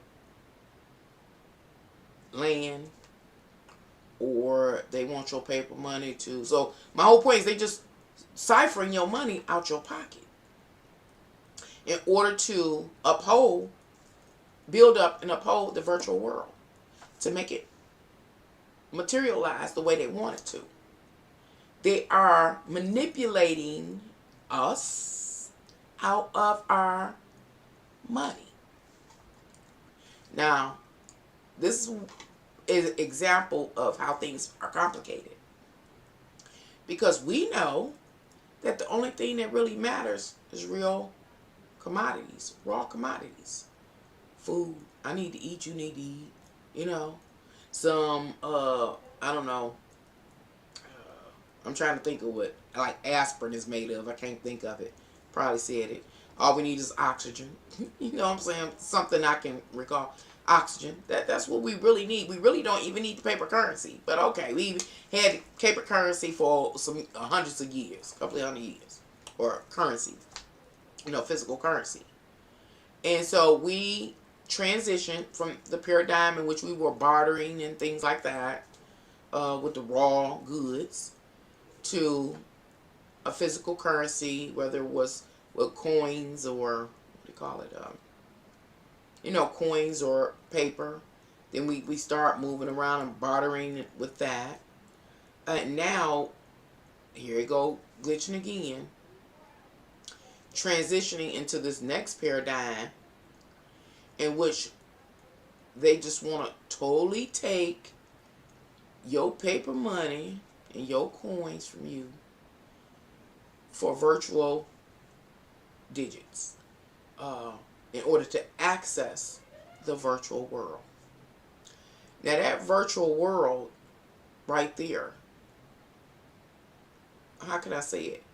What I'm trying to say is this passage from the physical money to the virtual world is just a manipulative scheme to work you out your money, your real paper money. Why do they need it?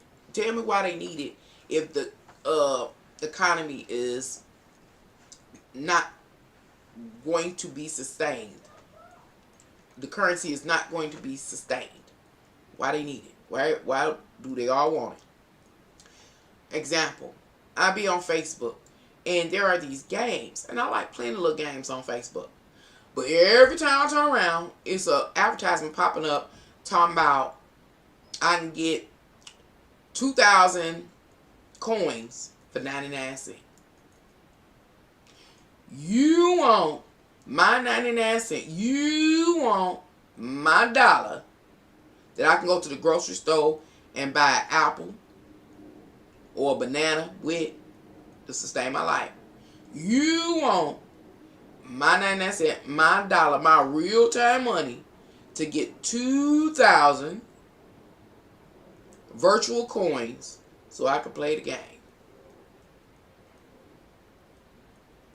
And this is just the beginning. Remember, the beginning is always the allurement. It's the onset. It's the enticement.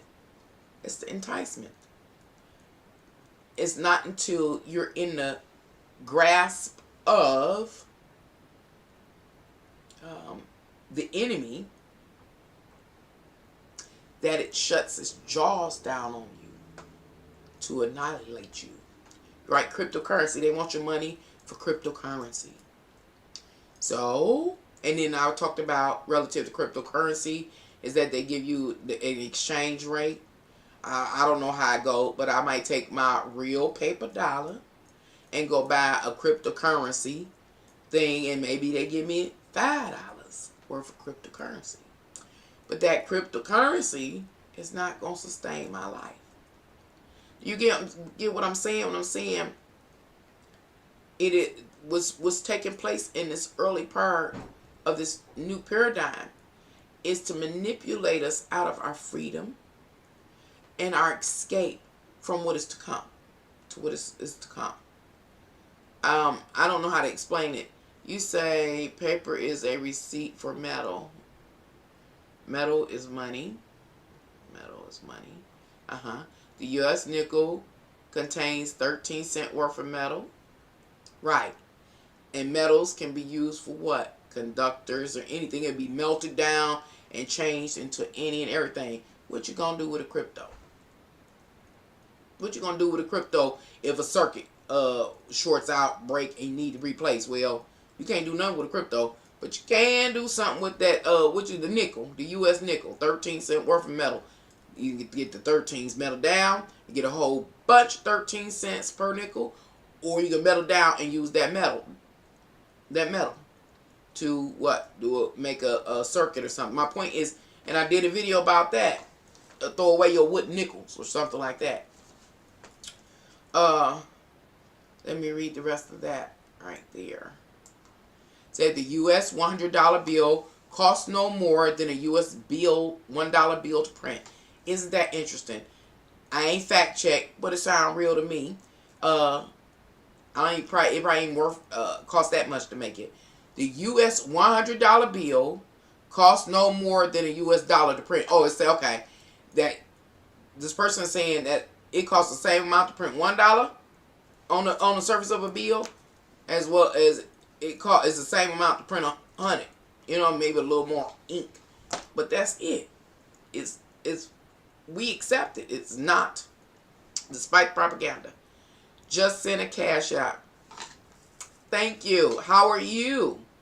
I know I haven't seen y'all in a long time, but I'm happy to see y'all here and all well. I'm so happy to see you. It's been a minute. Yes. Sending love. Saying back to you. Yeah, it has been a minute. I've been waiting for a different message.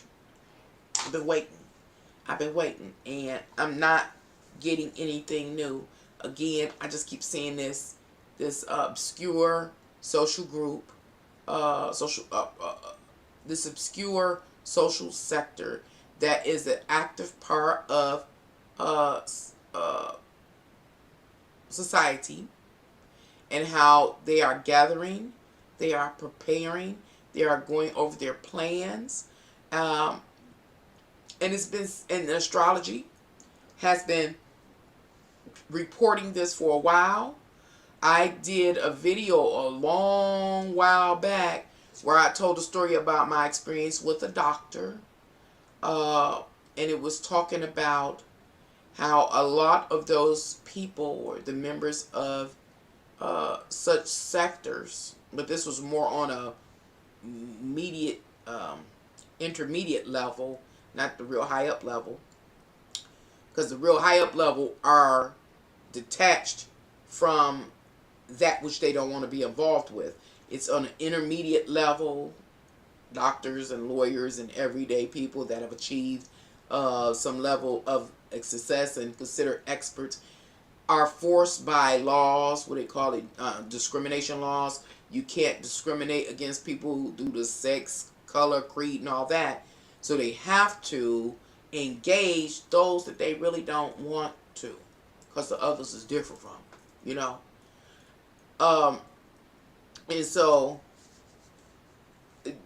I'm talking about how the messages in astrology have unfolded over time, over the last, I'm going to say 4 or 5 years, and the different aspects of our reality and of our society that it covers. When I'm talking about astrology, how astrology has, some of the messages have been correspondences, legal documents, all these kind of things. It's so much to take in. It's so much to decode.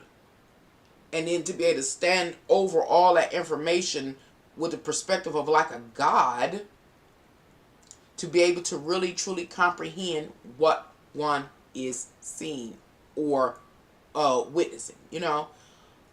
I try really, really hard to take that position or that posture of a God over the astrology and the messages and the information, and look at it, in order to see. But it is so complicated. I know that I have it to some degree, but I should be able to, decode the message 100%, be able to fully see it in my mind's eye, and be able to come articulate it, and to articulate it in a way that's so effective that it moves the people. Otherwise, what is it really worth? What is it really, really worth? Hospitals require infectious ranks among the top 10 leading causes of hospital deaths in the U.S. Surgical site infections contribute to 20% of them. I wonder if this is a bot, because there is vacuum packed food that has shelf life for 25 years. Yep. And that's what I'm saying. People have that kind of stuff. How do we know that stuff lasts that long, though? I mean, are they really doing that kind of research? It's time we learn how to properly grow our own food. Yes. Massive spiritual awakenings are coming. Yeah. Let me talk about that, Jordan. You said massive spiritual awakenings are coming. To me, that's a scary statement, and I'm going to tell you why. I always share with y'all that my life wasn't bad.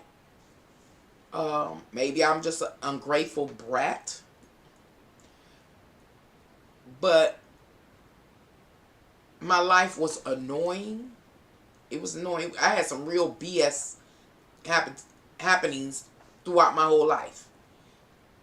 But my life, I don't know how to, it wasn't bad. But a lot of BS just happened. Like, what the fudge? And I say that because when I look back, a lot of the spiritual development that took place in my life happened because of the BS. If I was just that spoiled brat that enjoyed the fruits of a okay life, would I have expanded spiritually? Was it necessary for the BS to take place in my life for me to expand spiritually? To be able to hear that which is not heard by, the general population, or to see that which is not seen by the general population. Did all of that occur? Did my mind have to be tricked, primed, triggered, traumatized to have these experiences? Something in me, I'm about, are you about? You robbed me of my humanity, so I don't know, even know that word. I would have to Google it. And again, back to you, Jordan, and about a massive spiritual awakening are coming. If what I'm saying, I think that I only became spiritual because of the BS. A lot of BS in my life. With that statement you saying, that suggests that the masses are going to go through a lot of BS. What we seen over the last 3 years ain't nothing. What you seen over the last 3 years ain't nothing. Based on what I know. I'm talking about BS hitting every aspect of your life and it not making no sense at all. BS. I want to just start with this ranting, in order for the masses to have a spiritual awakening. I'm talking about spiritual, when I say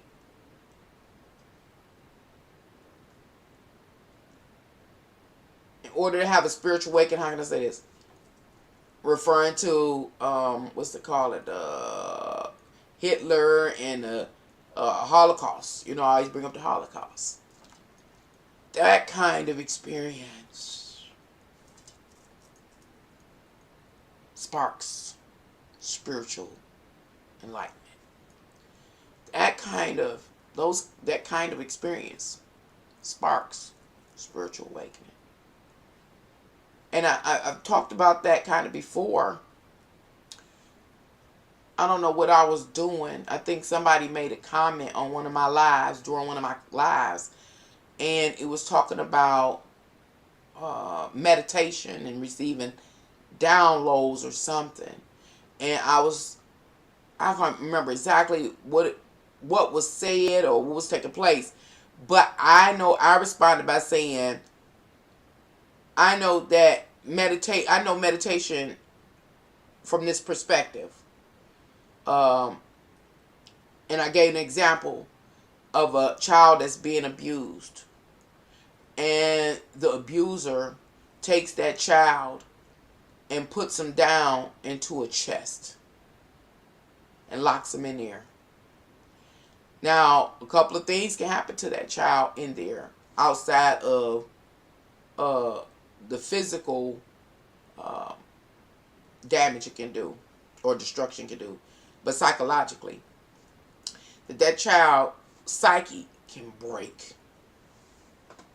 And when that child finally gets out that chest, as they move through their life, they could be end up being a person that depends on drugs, trying to escape that horror, that fear, that from that abuse they suffered. They could be very violent and aggressive and abusive themselves. That child can come out of there like that, and most do.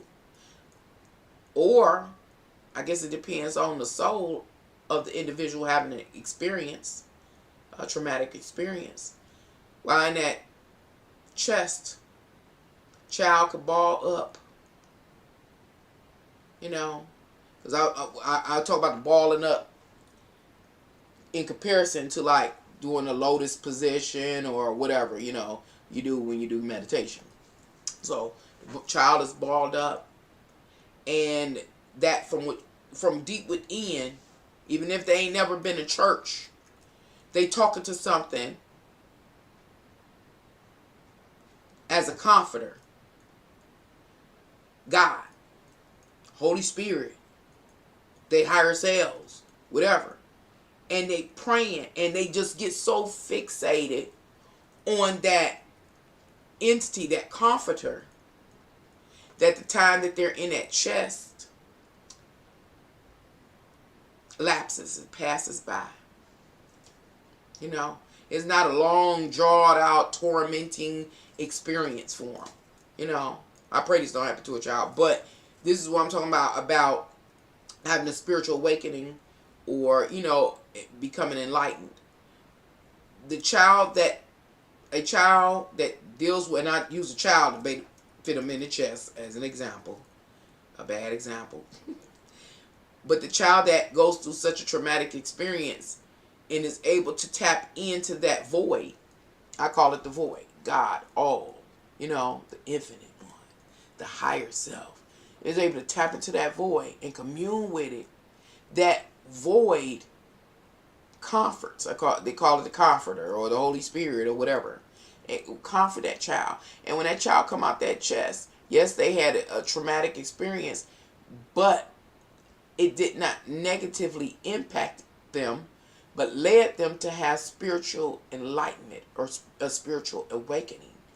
They were meditating. They tapped into the void.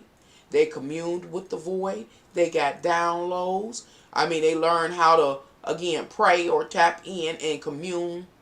That's the prayer. Tap in and commune.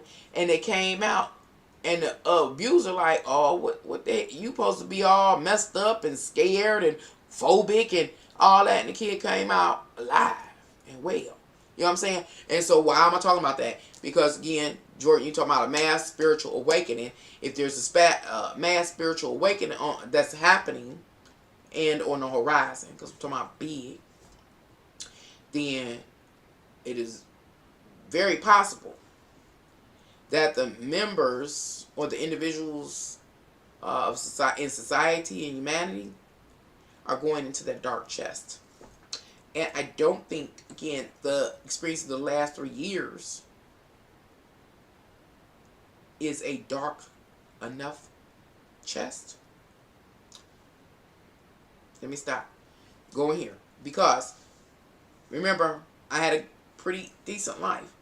But it was a lot of BS. I cannot rationalize some of it. Some of it, I could take responsibility for it, but not, it was just too much.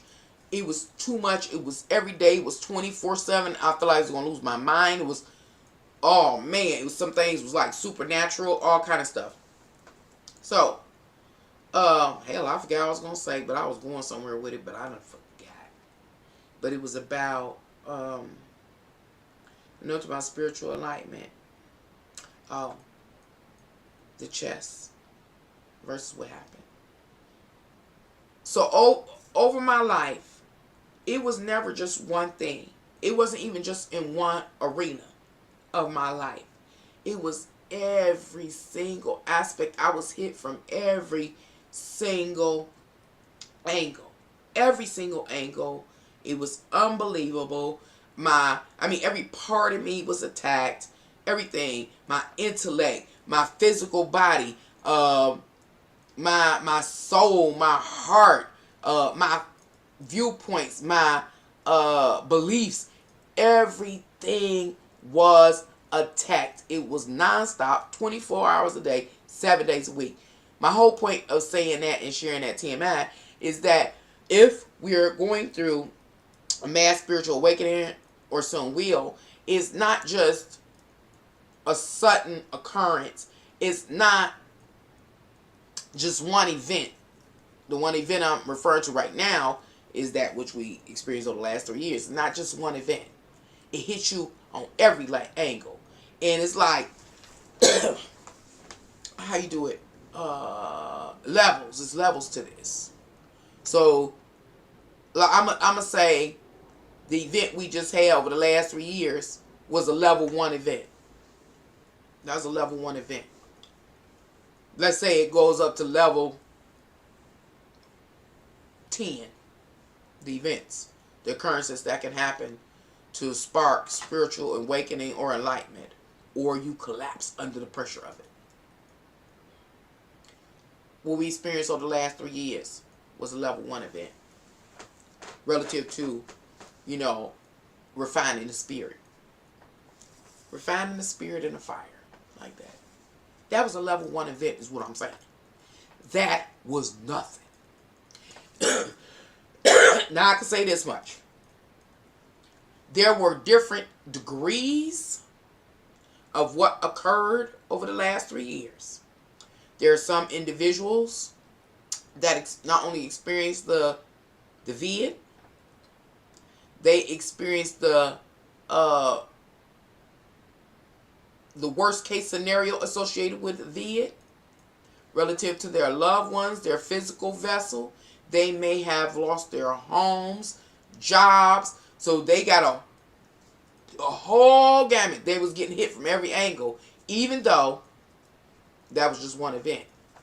Maybe all theirs came in, and all the residual occurrences that occurred because of whatever they experienced.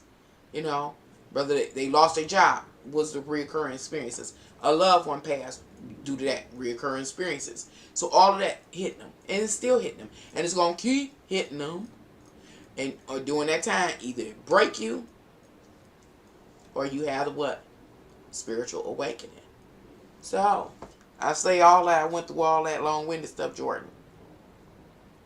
Are you prepared for spiritual awakening? Is the world ready for spiritual awakening? I think it's time for us to have one. I do. But I think people are weak. They're weak. I told y'all, I have to share here, that I've tried to commit the S before, because it was so much. It was so much. It was insane. It was surreal. That's the term. It was surreal. Like, this shit ain't real. This can't be. What am I doing wrong? I just shared on here. I prayed so much. My knees was raw and sore. Couldn't even get on. I was like, it was like I didn't know what to do. I did my best. I became conscious of everything, and I literally made choices, very conscious, just to watch fate walk in and change everything. I've seen fate. When I tell y'all, I've seen spirits in people, possess people, spirits that cohabitate in people. I've seen all that. I even seen the spirit of fate.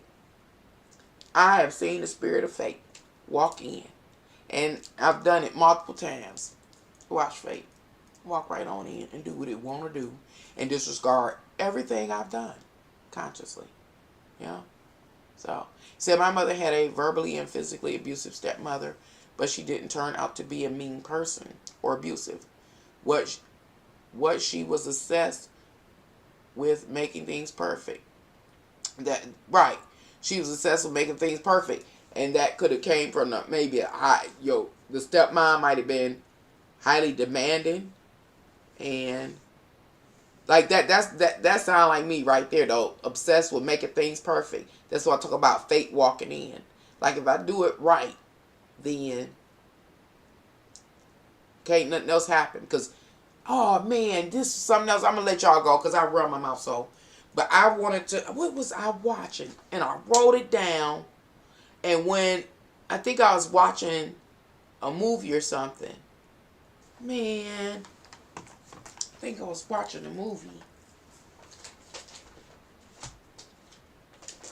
I was like, if I go on YouTube, I gotta say something.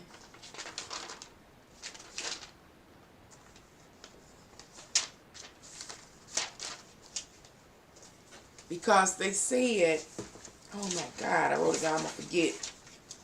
What was I thinking? I'm busy looking for it because I wrote it down. It's talking about the lady being obsessed with making things perfect. Oh God. Now I can't remember what it was. Oh man, I wanted to talk about it so bad. Because I heard it I think I was watching on like Netflix or something, watching something. And they made a statement. I was like, wow.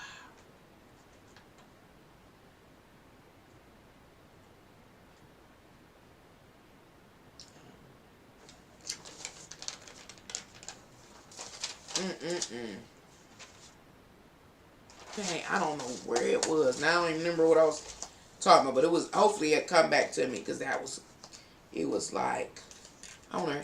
Mother had a verbally abusive stepmom, making things perfect. So there is no other. Oh, the dynamics, the rules are changing. The rules are changing. Don't lose it. The rules are changing. The rules are changing. Now, I don't know how they said it. This was what throwing me off. But what it was about is, and I talked about this, and it's about Saturn. Saturn signifies boundaries, perimeters, the perimeters, the rules, the policies, the regulations, the ordinances. Is again, basically, it's all the rules you got to abide by to fit into a square. Okay. And so, oh, it's about prediction. Prediction is only possible as long as the rules stay the same. Or was I on here? I don't know how I got to it. I think it was on here, on this Google stuff. And I ended up seeing that, maybe it was a quote, but it was something like prediction. I loved it. Prediction is possible, or prediction is only possible as long as the rules stay the same. Fire! And I'm going to close on this as I say this. Why is that so profound?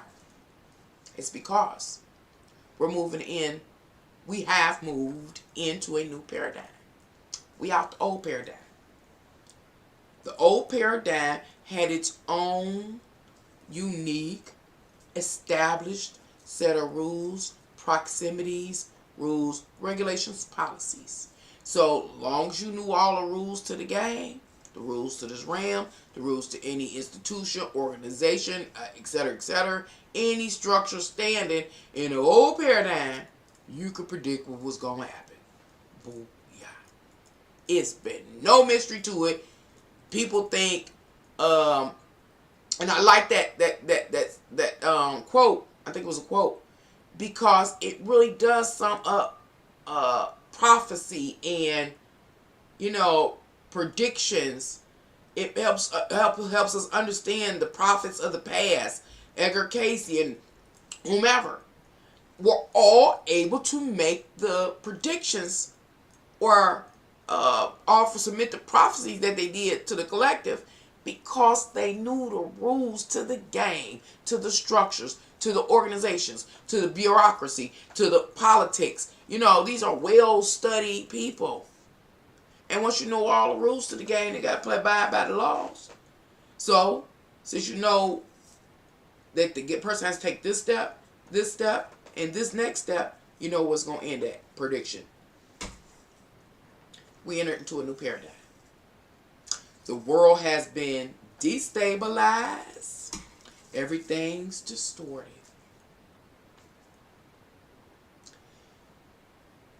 They are changing the rules to the game. They are changing the laws. That's something else I want to talk about, so that we don't forget. We are changing the laws. They are changing the laws. They are misinforming you about the laws of nature. Misinforming you, they know, but the collective, they are changing the laws, rules, policies, or ordinances, proximities of function or operation. So, is prediction still possible? The answer is yes. If a person, any person, that has the time to investigate, research, or stay current in current affairs, politics, etc., if you stay current, then you got all the information to the game and the changes that have taken place, and then you can predict, right? You can predict. But the whole point is, it's been thrown off, distorted, to confuse you. And not just me or you, but there are people that exist in our reality. And I'm going to give you an example. Not to say this person is so or was so, but we have been,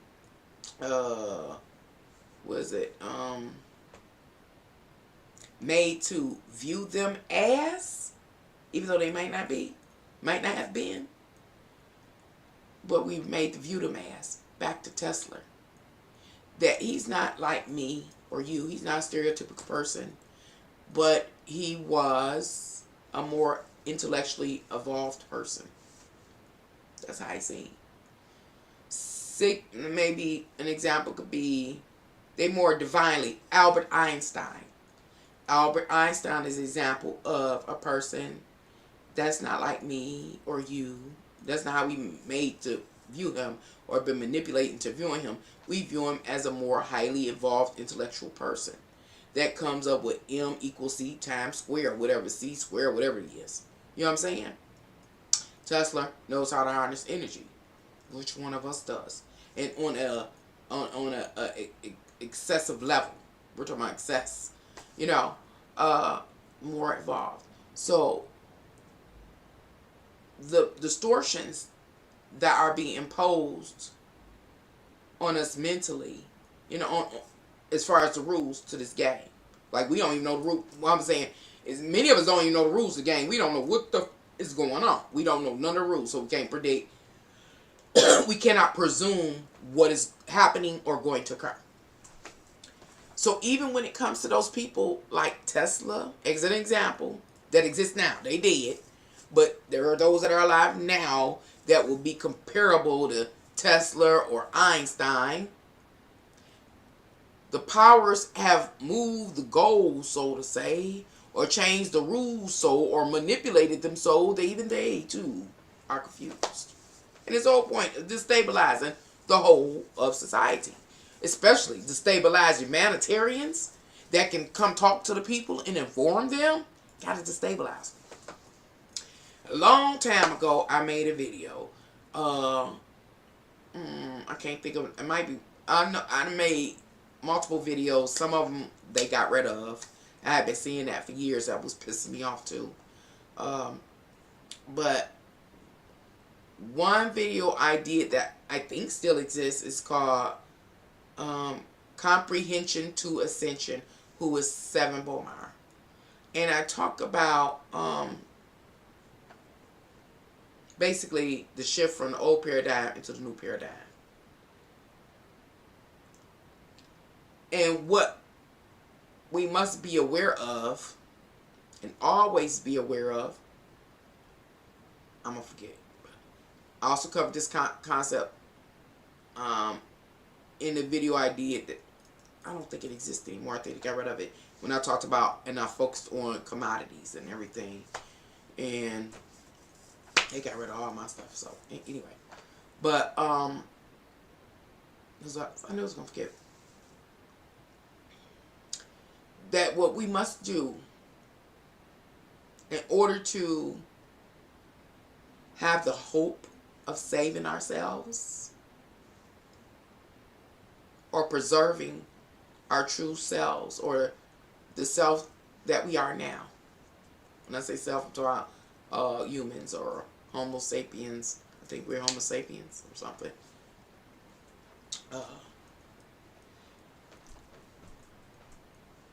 Is we have to always acknowledge and accept nature. We must always. An example and a very controversial part of nature that we are being manipulated into rejecting has to do with sexuality. You see how they make it so controversial that you are offending a group of people based on their sexuality and sexual preference and that kind of thing. All of that is a game. It's all manipulation. And we have been manipulated also into being very vain and arrogant and egotistical. We are misled. There is one truth, but that truth is a spectrum. How can I say it? And I talked about this too. I talked about how we can practice any sexuality, combination of it you like. But there is a corresponding reality that will manifest to support our choices. The traditional definition or definitions for sexuality are masculine and feminine, boy and girl, man and woman, you know. And those rules are part of the truth too, a part of that spectrum. And that truth right there is going to manifest, cause and effect, a certain reality that supports that rule. I talked about it before. You know, again, we're being manipulated into losing ourselves. And we are upholding the power's plan because we egotistical. Even though we know it's how can I say, it's wrong, but it's 100% correct. Let me try to say that again, because I'm saying it for a purpose. Hopefully I remember. Originally, there's only two sexes, male, female, and they come together, procreate to make another male or female. That was it. Bottom line, it's the truth. You know, we cannot refute that. You know, but we have been manipulated into another truth, that you can be and practice whatever sexuality you want. It's also true. But what we haven't experienced yet is the reality that goes right along with that choice. There's a new reality coming because we are living out another truth. A whole another truth, separate. And what we do know is that man on man or woman on woman does not result in the production of an offspring. That's what we do know. That's what we do know.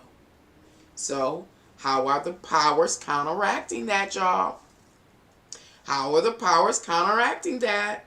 Oh, you can go to the laboratory and science does it. You see?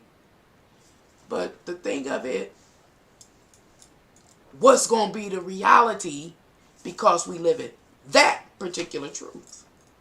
It's the reality, y'all. And I say, I don't know if you get my energy when I say it's the reality, y'all. But I'm going to try to explain. Oftentimes, I think, in our lives, we say, whatever. Whatever. But when the shit hit the fan, or the corresponding reality to our actions manifest, then we cry. We upset. We hurt, we devastated, we feel betrayed by God. But the truth of the matter is, what would be based on our decision always existed. And anytime we could have stayed in line with the truth. No, they're both truths. But how can I say, the reality that we could deal with. The whole point is, it's a reality that we can deal with, make life easy, happy, productive. It's a truth that we can deal, But then there's also a truth that exists when the reality manifests. It's destructive to us. It destroys us. It causes us to suffer and to be tortured and to be tormented. And that's what's going on. That's another one of the things that the power is hiding from the people. But we so arrogant,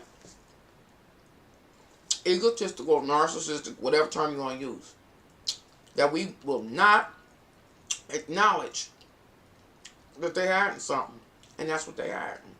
Well, acknowledge it. I don't know if I said that right. We're saying the higher realm.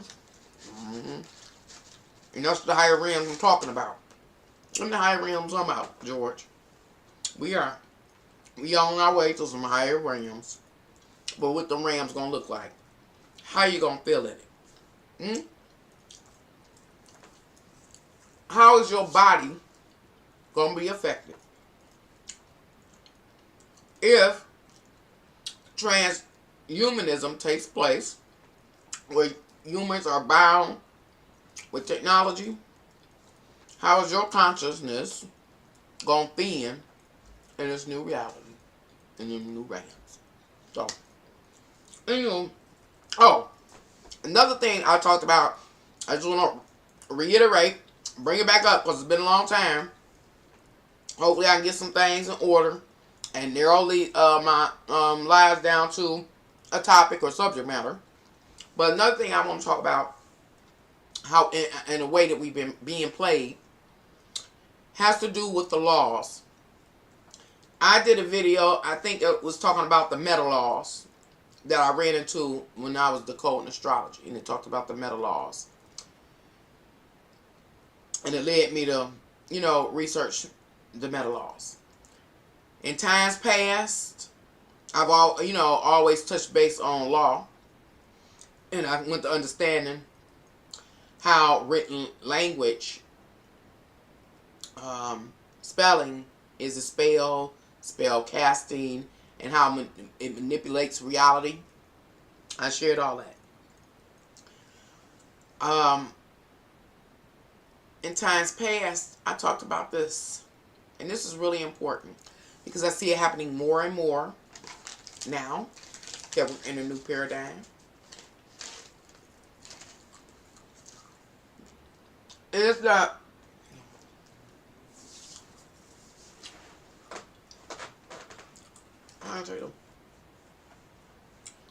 this world, this realm, it is said that that humans, were given dominion over this land, over this world. That's religious ideology. We were granted dominion over this world. That means we like legal guardians over this world, this planet. However, and I talked about this in a video, that legal guardianship or conservatorship has been revoked. I talked about it. And has been given over to some others. Is it them off-world beings that's here like wolves in sheep clothes? I don't know. And these others have monopolized all of the major life-sustaining industries. Agriculture. What's it called? Herbistry. Medicines, herbals, whatever. They have monopolized every last industry. These industries produce all of the advancements that have been discovered that are used to sustain the human life, to extend human life, including food and stuff, right? Now, we have this planet with new conservators that have monopolized every single industry.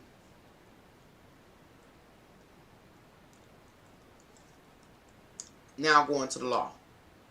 I pointed this out, pointed it out again. It's really important. Maybe one day I come back and just talk about this as a subject matter once again and go deeper. What I realized over the last 3 years is that while we were shut in, locked down, they were quarantined, the powers were still in motion. The powers were going to the courts, the Supreme Courts, the Galactic Courts, whatever courts they were going to, that were open. I know the courts around here wasn't. Everywhere I know, the courts wasn't. But their connection with the courts was open. And they were going to those courts, and they were rewriting the laws in detail. And I talked about it. they, though these privatized, private, these industries that's been given to private owners, privatized, I ain't saying it right, their names were written into the law itself. We're not talking about a proposal or a request. We're talking about the actual laws on the book. Says this industry or this influential person in this world that got more power than you, and you, they name right there in the law, set for a judge sometime. But they name there. And said they got the right to do this, and this, and this, and this. To the industry that they offer. They can do whatever. They can shut it down. They can do whatever. All they name. My whole point is that their name was on it. Their agenda was written down and verified and okayed by the court. I wasn't there. I don't think none of y'all was there. So, what I'm saying is that this whole world, let me try to back up, stop. Let me go back to colonization. When the British sent over the people they didn't want, and then they came over here trying to get them to play by the homeland rules and all that colonization. It's like they came in and broke up the United States and created states, right? Basically, they were selling off the planet, dissecting the planet to sell it off, to give land deeds to people they wanted to have land deeds, right? Whole thing, they dissected the planet to give it to who they wanted to give it to. So nobody else could do anything. So that nobody else could access like certain areas of the planet, certain resources of the planet. Let me make sure it's in my name. Now, whatever. I didn't make it. Y'all know I wasn't going to make it. Where does it come from? That man, or is it some off-world entity that is here like a wolf in sheep's clothing? I don't know. But get the idea and the power to dissect the planet and its resources and put it in the custody of one specific person, family, lineage, and nobody else can benefit from it. And that's the same thing they're doing with the virtual world. I got to say that too. But virtual world is relevant. That's some real spiritual hell shit. But okay. Back over here. Currently, now I just went back to colonial times and all that colonization. Currently, the same thing is happening. Okay. We know the whole entire globe and the resources in any given region have all been dissected and granted to specific people. And those resources that exist in the various sectors are directly linked to industries. Whether it's the health industry, the food industry, the whatever industry. And it's those industries that are those industries are owned by private people. The individuals that they decide they want to give to, owned by them. And them individuals that own the sector, that own the resources, that have the deeds to the land of this earth, go to some court somewhere, and a stenographer take all the notes of the plans, they name, they plans, they phone numbers, they connects. What they call it, it's an agenda, but I can't think what it's called with the dates and when they gonna do it and what's gonna, and put it in writing, so like they own it. nobody can contest them. But do we look at that kind of stuff? That's what's happening now. Every single industry is privately owned. In a video I made, I talked about and referred y'all to the movie. I think it's a 3-part movie called Who is John Galt or something. So go watch it. Because it was about the masterminds of the world, the more creative, influential, more genius-like characters in the world that learned how to work plutonium, or learned this, or can make that, or can harness energy like a Tesla. And how the day came that they said humanity wasn't worth it, they was below them, and they pulled their contributions out from the world, went into onto an oasis by themselves, and the rest of society collapses. Mind you, every single industry is privately owned. It is written in the books, law books, that they privately own it. They can do what they want to do with it, including close it down, make any adjustments that they see fit. You know, all of that's happening right now. Right now, yes, it happened since colonial times and stuff like that, and all of the division that was happening, and the breaking down. But now it's on a whole nother level. When I say they have humanity locked down, if we don't wake up, I'm gonna close out this video because I've been on here again 3 hours. It's been a while. But if we do not wake up, y'all, world, people, humanity, if we do not wake up, take this seriously, and literally come together to set a plan up to deal with these folks, we're in trouble. And not only we in trouble, any of our descendants that make it here, they are screwed. And I'm talking about what the Bible say. Y'all know I got to hit the Bible. We're talking about eternal damnation. Eternal physical damnation for real. I understand that they can capture our consciousness into technology. That will be definitely a hell state. Definitely a hell state. Definitely.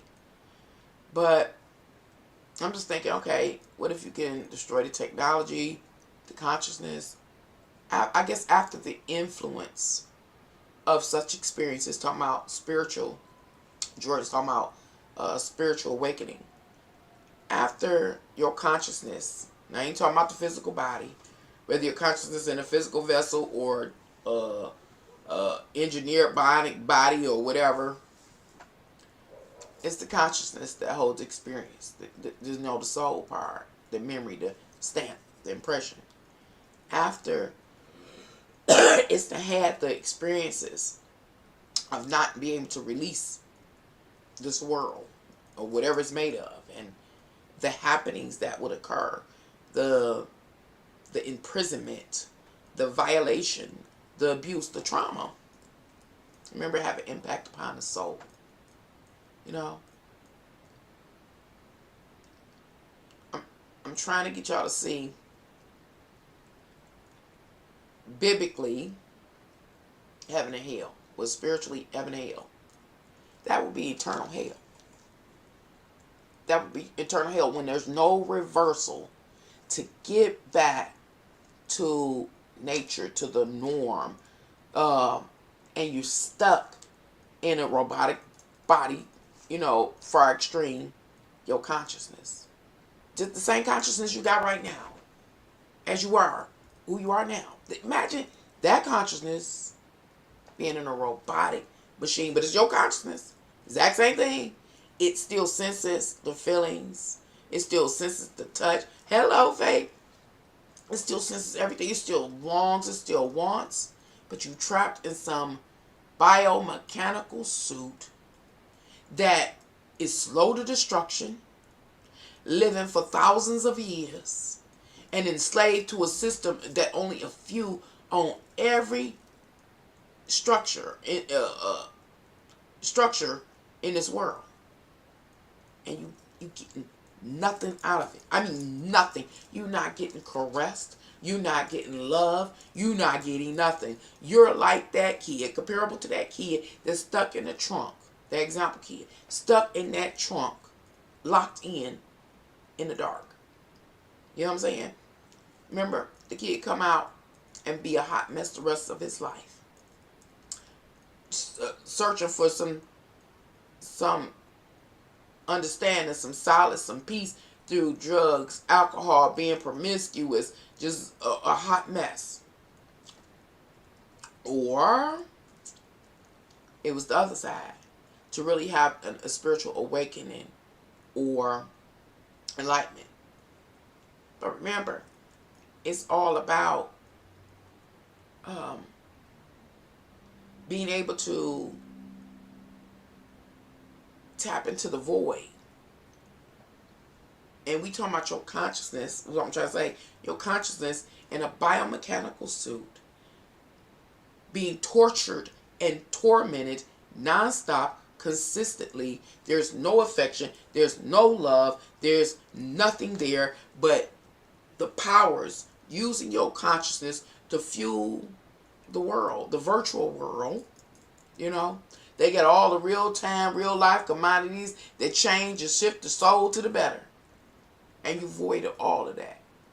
You have no other avenue but to come out of that chest, that experience, that biosuit, if it's not you, your grandchildren or your great-grandchildren, in that dysfunctional state. And what I'm trying to say is that dysfunctional state that we are all headed for, and allowing our grandchildren, our great-grandchildren to be headed for, is hell. That's eternal hell. There's no reversing it once it happens.